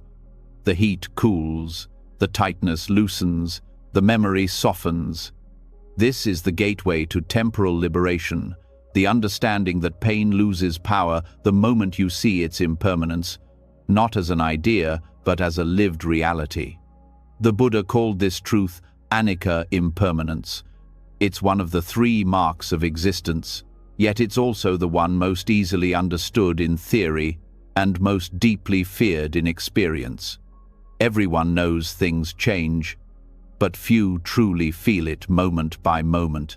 To experience impermanence is to stand in the flow of life and watch everything, joy, sorrow, body, identity, arise and dissolve with the same inevitability as waves returning to sea. You no longer cling to pleasure or resist pain because both are made of the same transient substance. Pain loses its sting when you stop believing it is permanent. The mind multiplies suffering by projecting duration, by saying, "This will never end," or "I will always feel like this." In that projection, the momentary becomes eternal. Awareness frees you by breaking that illusion. When you attend closely to pain, you begin to see its texture changing, pressure shifting to throbbing, throbbing fading to warmth, warmth thinning to emptiness. Pain is not a solid wall, it is a moving pattern. The more clearly you see this, the less frightening it becomes. Understanding impermanence experientially is not an escape from pain, it's intimacy with it. You observe its nature directly until you realize that it never stays the same long enough to define you. The grief that crushed you one morning feels softer by evening. The anxiety that once held your breath loosens after a few minutes of awareness. The problem was never pain itself, but the belief in its endurance. When you stop fighting to make it end, you discover it was ending all along. The practice begins with observation. Sit with any sensation, pleasant or painful, and watch its birth, duration, and decay. Notice how even the hardest emotions pulse and shift. The mind says, "This hurts." But if you watch closely, you'll see micro-moments where the intensity rises and falls. These fluctuations are the proof of impermanence. The body itself teaches the Dharma. The more precise your awareness, the more you see that pain is not one continuous thing but a stream of changing signals interpreted by the mind. Neuroscience supports this insight. Brain imaging shows that pain perception involves moment-to-moment processing, not a single unbroken signal. The prefrontal cortex interprets, the amygdala reacts, the sensory cortex registers, all in shifting rhythms. The mind's illusion of continuity stitches these impulses into a solid experience called "my pain." But awareness breaks that stitching. You begin to see pain as pulses of sensation rather than a permanent state. This is why mindfulness reduces suffering, even when pain remains. It reveals its changing nature. Impermanence also applies to emotion. Anger, sadness, fear, all feel endless while you're inside them, but none can sustain themselves without fuel. They depend on thought to stay alive. When awareness stops feeding them stories, they dissolve. The body cannot hold tension forever. Even despair has pauses, the spaces between sobs, the brief breaths of stillness. When you rest attention on these spaces, you find the doorway to peace. The pause itself is proof that the storm cannot last. To see impermanence clearly, you must also see how clinging gives birth to time. The mind measures change and creates continuity. Without clinging, time loses weight. Minutes or hours become fluid, like breath. You begin to experience life not as a sequence, but as unfolding presence. In this state, pain can appear and disappear without leaving residue. The mind doesn't store it as trauma because it no longer insists, "This should not have happened." It simply recognizes, "This happened and it passed." The greatest resistance to impermanence is fear of loss. The same mind that wants pain to end also wants pleasure to stay. It doesn't realize they are the same motion viewed from different sides. When you hold on to joy, you plant the seed of future grief. When you resist grief, you plant the seed of future craving. Understanding impermanence dissolves both. You start to meet joy without attachment and pain without aversion. Life becomes fluid, not safer, but freer. In meditation, this understanding matures through direct experience. As you sit, sensations arise, tingling, heat, pressure. If you remain still, each one transforms on its own. Thoughts arise, peak, and vanish. Even the sense of "I am meditating" flickers in and out. This direct seeing is liberation from within time. You're not forcing change, you're watching change happen. The insight doesn't need belief, it needs attention. The recognition of impermanence also changes how you relate to others. You stop freezing people in your mind. You no longer say, "She is always like this," or "He will never change," because you see that nothing stays fixed. Every person, including you, is a field of constant transformation. This understanding breeds forgiveness. You forgive because you know that the person who hurt you no longer exists in the same form. The past itself is gone, only memory remains. Memory is another illusion of permanence. The mind replays events as if they're happening again, but what it replays is not reality, it's reconstruction. Neuroscientists call this reconsolidation. Each time you recall an event, the brain rebuilds it with slight alterations. Memory is fluid, not fixed. Knowing this loosens the grip of resentment and regret. You begin to see that the past can't imprison you because it never stops changing in the mind. Impermanence also reshapes the understanding of identity. The self feels stable only because memory and narrative create continuity. But when you watch your own thoughts and sensations change moment to moment, you realize there is no fixed I enduring through them. You are a process, not a person. This realization dissolves much of psychological suffering because it undercuts ownership. Pain arises, but there's no one solid to suffer it. The wave rises and falls. The ocean remains untouched. Temporal liberation is freedom from both past and future. The past no longer defines, and the future no longer frightens. The only reality is the present, endlessly renewing itself. To live here is to live outside the grip of pain's timeline. When discomfort arises, you stay with its momentary nature. When pleasure comes, you savor it without clutching. Life stops being a series of crises to manage and becomes a flow to witness. Understanding impermanence experientially also changes your nervous system. The body relaxes because it no longer perceives pain as eternal threat. When you believe pain will last, the body braces, creating tension that amplifies suffering. When you see pain as movement, the body opens. Breath flows more freely, muscles soften, awareness becomes medicine. You're no longer waiting for pain to end, you're watching it change, and in that watching, tension dissolves. This insight transforms even grief. Losing someone or something dear feels unbearable because the mind clings to the image of permanence that things were meant to stay. But when you deeply see that everything, including love, is a wave, grief changes texture. It still aches, but it carries beauty, the beauty of impermanence itself. You realize that what makes moments precious is precisely that they end. Love's fragility is its brilliance. To grieve is to witness life's truth in motion. Impermanence also reveals the futility of control. You cannot freeze a moment, a feeling, or a person. Control is resistance to change, disguised as safety. Awareness replaces control with participation. You don't fight the current, you learn to move with it. This doesn't make you passive, it makes you wise. You act where action matters and release where it doesn't. This is the dance of balance effort without attachment. In daily life, practicing impermanence means paying attention to small transitions, the pause between breaths, the shift of light through a window, the way emotions morph during conversation. These details remind the mind of its true nature, transient, responsive, alive. The more you notice, the less you grasp. Presence becomes a habit stronger than clinging. The insight into anicca also dismantles anxiety.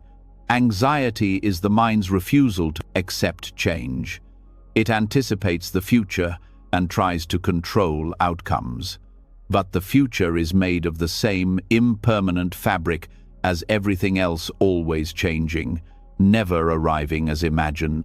When you rest in this understanding, fear transforms into curiosity. The unknown stops being threat and becomes possibility. You meet life with openness rather than defense. Impermanence does not mean nothing matters. It means everything matters precisely because it's fleeting. The flower's beauty depends on its short bloom. The conversation's warmth glows because it won't repeat exactly. Realizing this heightens appreciation. You become attentive to the present, not because it will last, but because it won't. Gratitude replaces attachment. Each moment becomes a gift unwrapped and gone before grasping can begin. Living with awareness of impermanence creates gentleness. You stop demanding perfection from yourself and others. Mistakes are seen as transient patterns, not fixed flaws. Growth becomes natural because nothing is frozen in identity. This understanding dissolves shame. You no longer say, "I am this kind of person." You see that personality is weather, sometimes sunny, sometimes stormy. The sky remains clear behind it. The experiential realization of impermanence also transforms spiritual practice. Many seekers chase permanent states, eternal bliss, lasting enlightenment. But awakening itself is impermanent as an experience. What remains constant is awareness of change. The wise stop chasing stability and rest in fluidity. They see that permanence was never the goal. Freedom from clinging was. The mind that accepts impermanence finds stillness within movement. Even morality gains depth through this insight. When you know actions have consequences that ripple through time, you act with mindfulness. Yet you also forgive, because no one stays the same person who erred. This balance of responsibility and forgiveness is wisdom in motion. You can hold accountability without hatred, because both you and the other are changing continuously. The deeper you live in impermanence, the more spontaneous life becomes. Decisions arise naturally, unclouded by the need for control. Joy becomes lighter because it's free from fear of ending. Even pain, when seen as process, carries a quiet beauty. It's the universe transforming through you. You begin to experience everything as movement within a greater flow. Impermanence also points toward compassion. Knowing that everyone is bound to change, you stop judging others based on moments. A person's anger, greed, or ignorance is seen as a temporary state. This perspective invites patience. Compassion grows not from superiority, but from shared understanding. We are all waves of the same ocean, rising and falling together. There is also serenity in recognizing that death itself is impermanence completing its cycle. Life is not cut short, it fulfills its rhythm. What we call ending is transition. The atoms of the body return to earth. Consciousness continues its mysterious unfolding. When you truly understand impermanence, death loses its terror. It becomes the natural counterpart of birth, two breaths in the same continuum. Meditation on impermanence can be as simple as watching a candle flame. Each flicker is different, each second a birth and death. You watch not to mourn the change, but to marvel at its precision. The flame's beauty depends on motion, so does yours. You are not a fixed entity watching change, you are change watching itself. When this truth is felt directly, fear evaporates. You rest in what never clings. In the deepest realization, even the concept of impermanence dissolves. There is no permanent or impermanent, only unfolding. The mind that divides time into past and future disappears into timeless awareness. This is temporal liberation in its purest form. Freedom not from pain, but from the illusion of continuity that gives pain power. From this place of seeing, every experience, even suffering, becomes luminous. You no longer ask, "When will this end?" because the question itself has ended. What remains is direct participation in the eternal now, where change is not threat but grace. The river flows, the wind moves, and you move with it not as a traveler passing through time, but as time itself unfolding. As understanding deepens, awareness begins to perceive pain as teacher rather than enemy. Each wave of discomfort becomes a reminder of movement, a call to return to presence. The practice of observing impermanence continues naturally into the next exploration. Learning how physical pain itself, when met without resistance or narrative, becomes a silent teacher, revealing the path to peace, not through escape, but through complete surrender to what is. When the truth of impermanence sinks deep into your bones, a quiet shift occurs. You no longer see pain as an intruder to be banished, but as a messenger arriving with its own wisdom. In that recognition, the struggle softens. You begin to sense that pain, when stripped of story and resistance, has something profound to teach, not through words, but through presence. This is where the silent teacher appears. Physical pain, unadorned by mental commentary, revealing lessons the intellect could never grasp. Most people meet pain with defense. The body tenses, the breath shortens, the mind protests. This shouldn't be happening. But these reactions only deepen suffering. When pain is treated as an enemy, it grows louder, as if asking to be heard. Yet when awareness meets it directly, without aggression or pity, the relationship changes. The pain remains, but it stops being personal. It becomes sensation raw, immediate, alive. The body becomes both the field and the instructor. Pain teaches patience first. It moves at its own pace, immune to impatience. The more you fight, the longer it lingers. In meditation, when discomfort arises, an ache in the knee, a sting in the back, the practice is not to flee or force relief. It is to observe, to stay curious. What happens when you breathe into the pain instead of away from it? You begin to notice layers, the physical signal, the emotional reaction, the mental resistance. Beneath them, a quiet stillness waits. This stillness doesn't remove pain, but it transforms the way you experience it. The mind's commentary is what amplifies pain into suffering. The physical signal may last seconds. The mental story stretches it into days.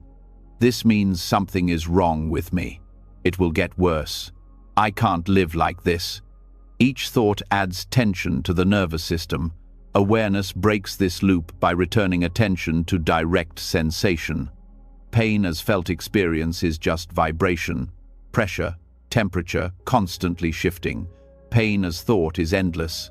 When you stay with sensation, you discover that even discomfort has rhythm.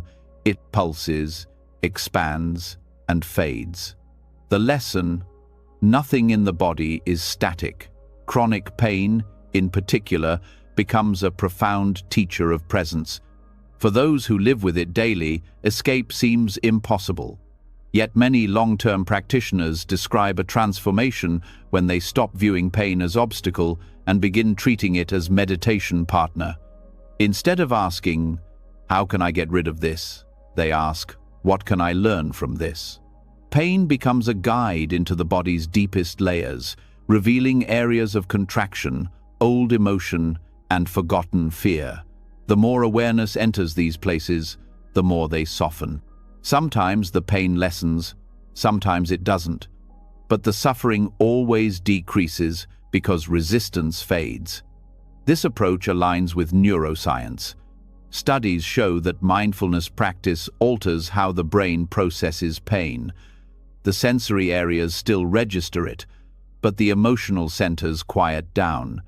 This means pain is felt, but not dramatized. Awareness separates the raw signal from the emotional reaction, allowing calm coexistence. You begin to feel pain without being overwhelmed by it, a skill that transforms not just the experience of illness, but of life itself. Pain also teaches humility. It strips away pretense, reminding you that the body, no matter how disciplined, is fragile. It humbles the intellect that believes it can control everything. In humility, compassion grows. When you've met your own pain without flinching, you understand the pain of others in a deeper way. You no longer need to analyze suffering to care about it. You've sat with it directly. The silent teacher doesn't speak, yet it opens the heart more effectively than 1,000 philosophies. Another lesson pain offers is the dissolution of identity. Chronic discomfort can make the sense of me seem unbearable, my pain, my problem, my limitation. But when awareness looks closer, ownership begins to fade. Pain is seen as a process: nerves firing, signals passing, sensations arising and vanishing. The body hurts. Awareness observes. There's no solid self enduring inside it, only shifting patterns. This insight frees you from the mental label, "I am in pain." Instead, it becomes, "Pain is happening." The difference is vast. The first traps you. The second liberates you. In daily life, meeting pain without commentary can begin with small moments. A headache, a stomach cramp, a sore muscle. Instead of rushing for distraction or judgment, pause. Feel the exact texture of sensation. Where does it start? Does it have edges? Does it move? Usually, you'll find that what seemed unbearable is more complex, even fascinating. Pain loses its solidity when observed directly. It becomes an event within awareness, not a prison around it. The breath is the bridge here. Breathing consciously while in pain regulates the nervous system and keeps awareness anchored. Each inhale acknowledges sensation. Each exhale releases tension. You're not escaping, you're befriending. Pain may still speak, but the voice grows calmer. This is not suppression, it's intimacy. The body begins to trust awareness, and in that trust, healing, physical or emotional, becomes possible. The silent teacher also exposes how often we confuse sensation with meaning. The mind interprets pain as punishment, karma, or failure. But pain has no moral weight. It's neutral part of the body's communication system.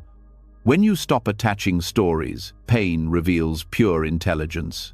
It tells you where energy is stuck, where rest is needed, where attention should return. Listening without judgment turns pain from enemy into guide. In meditation retreats, practitioners often experience waves of discomfort after hours of sitting. Teachers advise not to move immediately, but to observe. Some find that the pain changes into heat, tingling, or even pleasure when observed without fear. What changes is not the body alone, but perception. The mind's resistance is what turns discomfort into suffering. When resistance dissolves, sensation becomes energy, neither good nor bad, simply alive. Pain also teaches balance between surrender and care.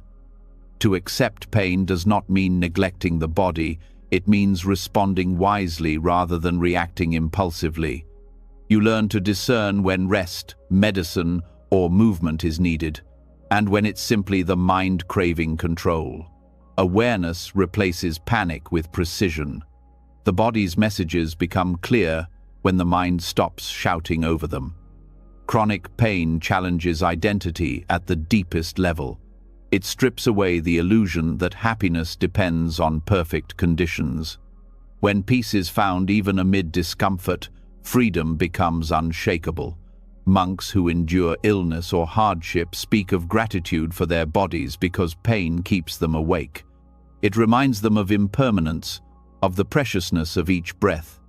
Pain, when met consciously, becomes a constant meditation bell, calling you back to presence. There's also a profound link between physical and emotional pain. The body stores unprocessed emotions, grief in the chest, fear in the gut, anger in the jaw. When these areas ache, it's often a sign of old energy asking for release. Meeting pain with awareness allows these emotions to surface and dissolve. The body heals not just physically, but psychically. Each sensation becomes a teacher showing where love and attention were once withheld. Pain invites you into slowness. In a culture addicted to movement and distraction, pain demands stillness. You learn patience not because you want to, but because you must. This forced slowing becomes sacred. In the quiet, subtler realities emerge the heartbeat, the breath, the constant dance of life within the body. You discover that even in discomfort, there is beauty in awareness itself. Silence, when practiced with pain, becomes more than absence of words. It becomes direct communication with life. Without commentary, you feel the body's intelligence guiding you. Pain sharpens, perception sounds become clearer, sensations more vivid.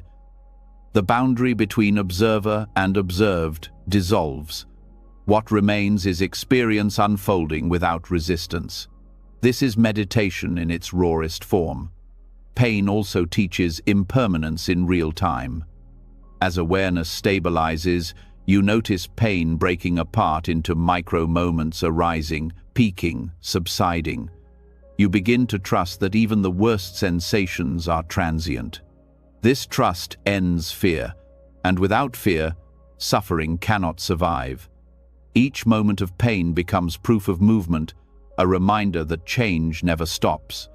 The lesson of the silent teacher is not to glorify suffering but to see it clearly. Pain is part of existence.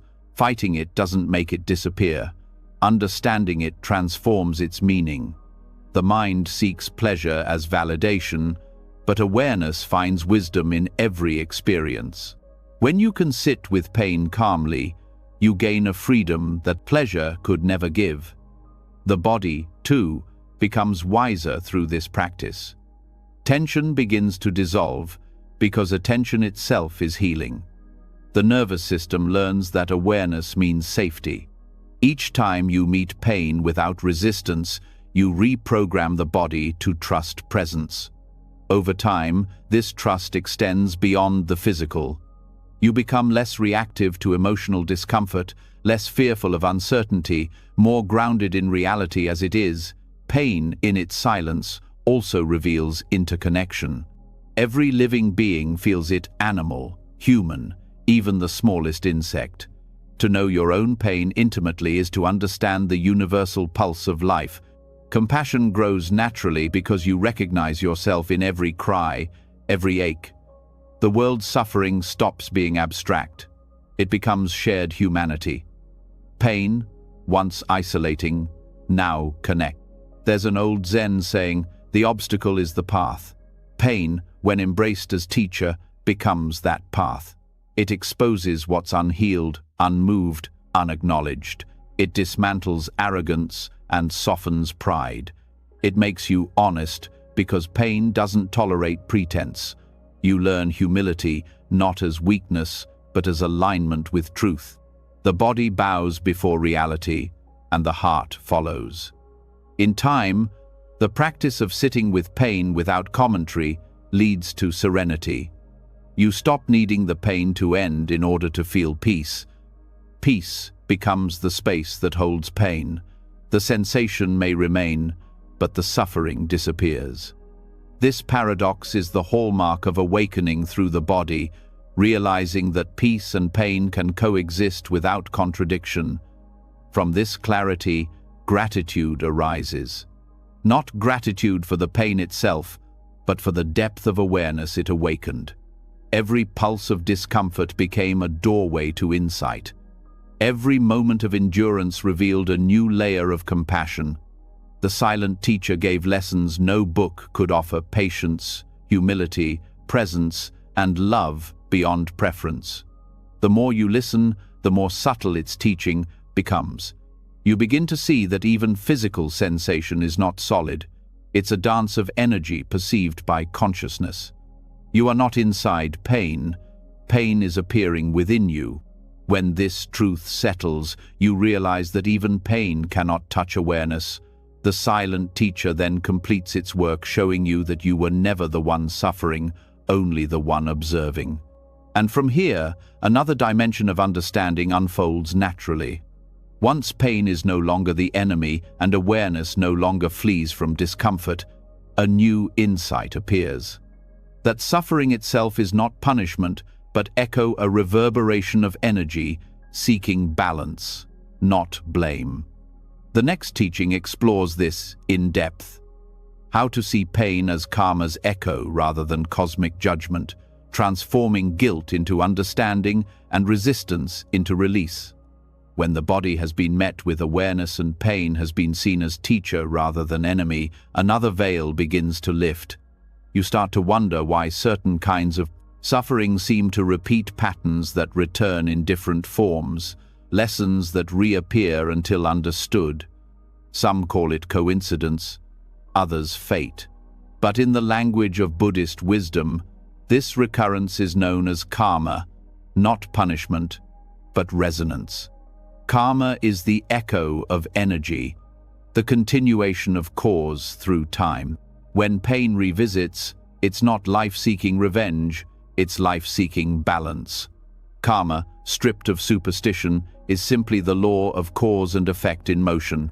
Every thought, word, and action releases energy into the field of existence. That energy does not vanish, it circulates, returning in ways that reflect its origin. When kindness is offered, harmony echoes. When ignorance drives harm, discord echoes. These returns are not moral verdicts but mirrors. They show us what remains unresolved in the mind. Suffering, seen through this lens, becomes information feedback from life itself. The problem arises when karma is misunderstood as punishment. Many believe their pain means they did something wrong, in this life or another. But guilt distorts understanding. The Buddha never described karma as divine retribution. He described it as natural law, like gravity. It doesn't judge, it responds. The echo is not sent to hurt you, it's sent to wake you. When you drop the idea of punishment, you begin to meet your suffering with curiosity instead of shame. You start asking, what energy is returning, what pattern seeks release? Karma operates not only across lifetimes, as tradition teaches, but within the micro-movements of daily life. Every reaction carries momentum. When anger is met with anger, its energy reinforces itself, returning as more conflict. When awareness interrupts reaction, the energy dissolves instead of echoing. This is why mindfulness is the greatest purifier of karma. Awareness ends the cycle not by erasing the past, but by stopping unconscious repetition. Pain that repeats is not proof of failure. It's proof of persistence. Life keeps presenting the same themes until the lesson is complete. The moment you meet the echo with understanding, it changes frequency. The same situation may arise again, but it no longer controls you. Karma is not a chain. It's a curriculum. Each event is a class in consciousness, designed by the intelligence of cause and effect. Seeing suffering as karma's echo brings responsibility without blame. You recognize that your experiences are shaped by patterns of mind, yet you also understand they are opportunities for evolution. Blame closes the heart, responsibility opens it. The mature soul stops asking, "Why me?" and starts asking, "What is life showing me now?" That shift transforms victimhood into authorship. Karma then becomes a dialogue between you and existence. The subtlety of this teaching is that karma is not personal in the way ego believes. The energy of thought and action reverberates through collective fields as well. An act of kindness ripples far beyond individual boundaries, just as collective ignorance creates shared suffering. Social injustice, environmental harm, and conflict are not punishments inflicted by gods but consequences of collective causes. Understanding this expands compassion.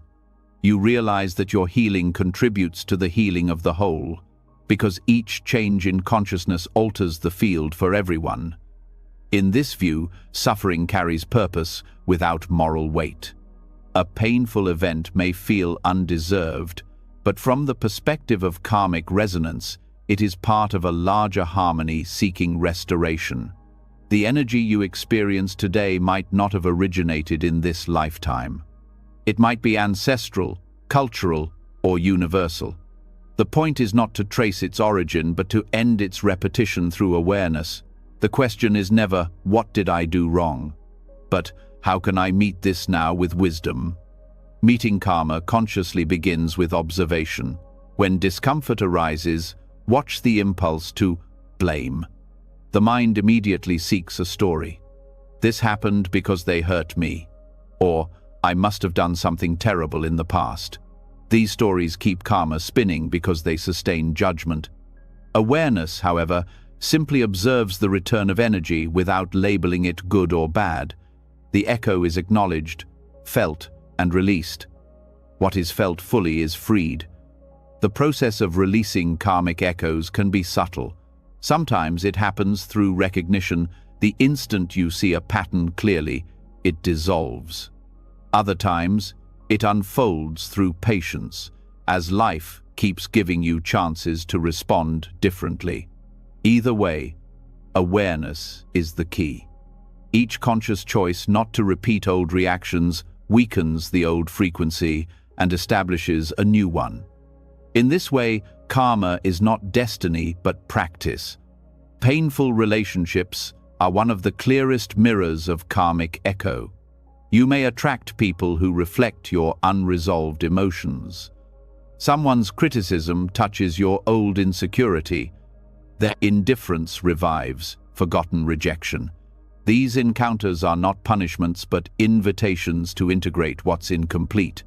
When you respond with awareness instead of defense, the karmic bond loosens. The relationship may change, or it may end, but either way the energy evolves. The lesson is learned when reaction is replaced by understanding. The same principle applies to chronic physical or emotional struggles.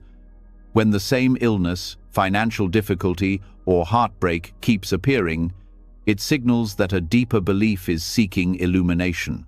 Life repeats the experience not out of cruelty but out of love, because you are ready to see what you couldn't before.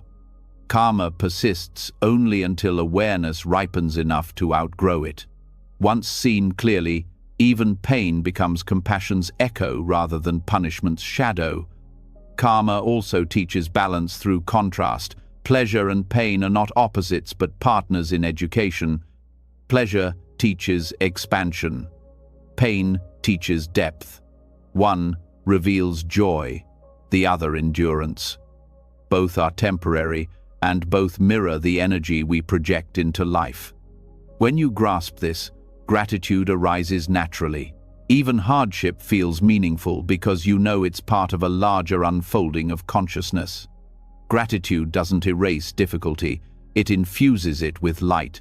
Understanding karma experientially requires direct observation of cause and effect in your own life. Notice how anger breeds tension, how generosity breeds ease, how honesty brings peace while deceit creates restlessness. These are not moral teachings but energetic realities. The more you observe, the more faith you develop in the law itself. Faith here is not belief but recognition, a trust that life is coherent, that nothing happens without reason, and that every experience contributes to awakening. To work with karmic echoes skillfully, meditation is essential. When the mind quiets, patterns surface. Old memories, sensations, or emotions may arise, sometimes without clear context. Rather than analyzing, allow them to complete their cycle. You are witnessing the unwinding of stored energy. This is karmic purification in real time. The mind need not understand the story. Awareness dissolves it by presence alone. The echo fades when no one claims it. Compassion for yourself is vital during this process. As old energies surface, guilt or shame may appear. The ego says, "I created this, I deserve this." But awareness replies, "This is simply energy returning to balance." Compassion means meeting yourself with the same gentleness you would offer a friend. You cannot purify karma through punishment. You can only purify it through understanding. Karma also unfolds collectively, and awareness of this broadens your sense of responsibility. Every thought of kindness contributes to collective peace. Every act of hostility contributes to collective pain. This awareness doesn't create pressure but empowerment.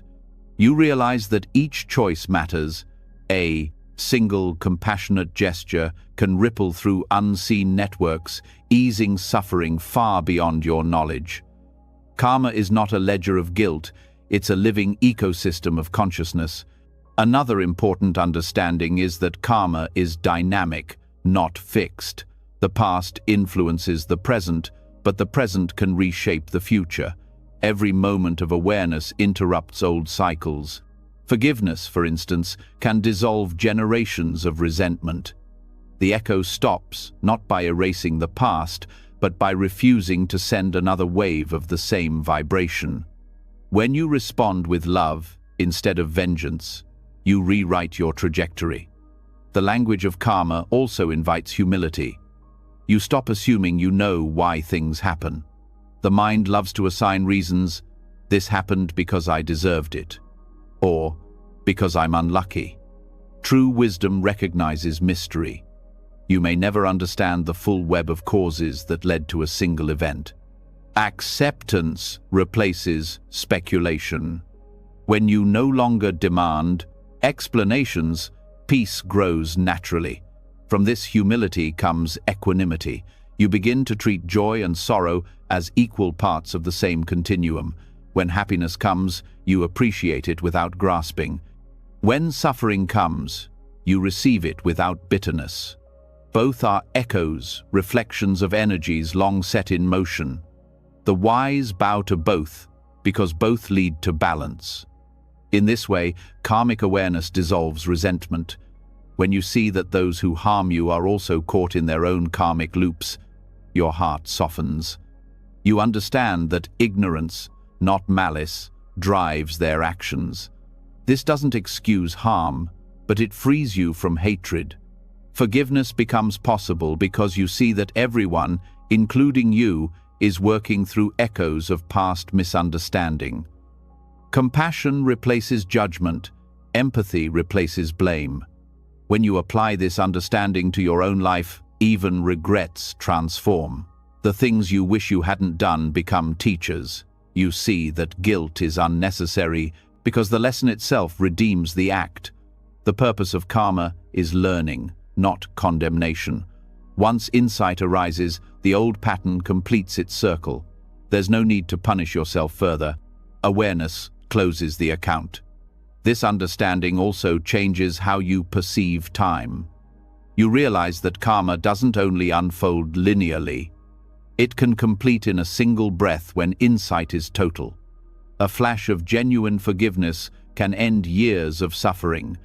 A moment of deep surrender can heal lifetimes of resistance.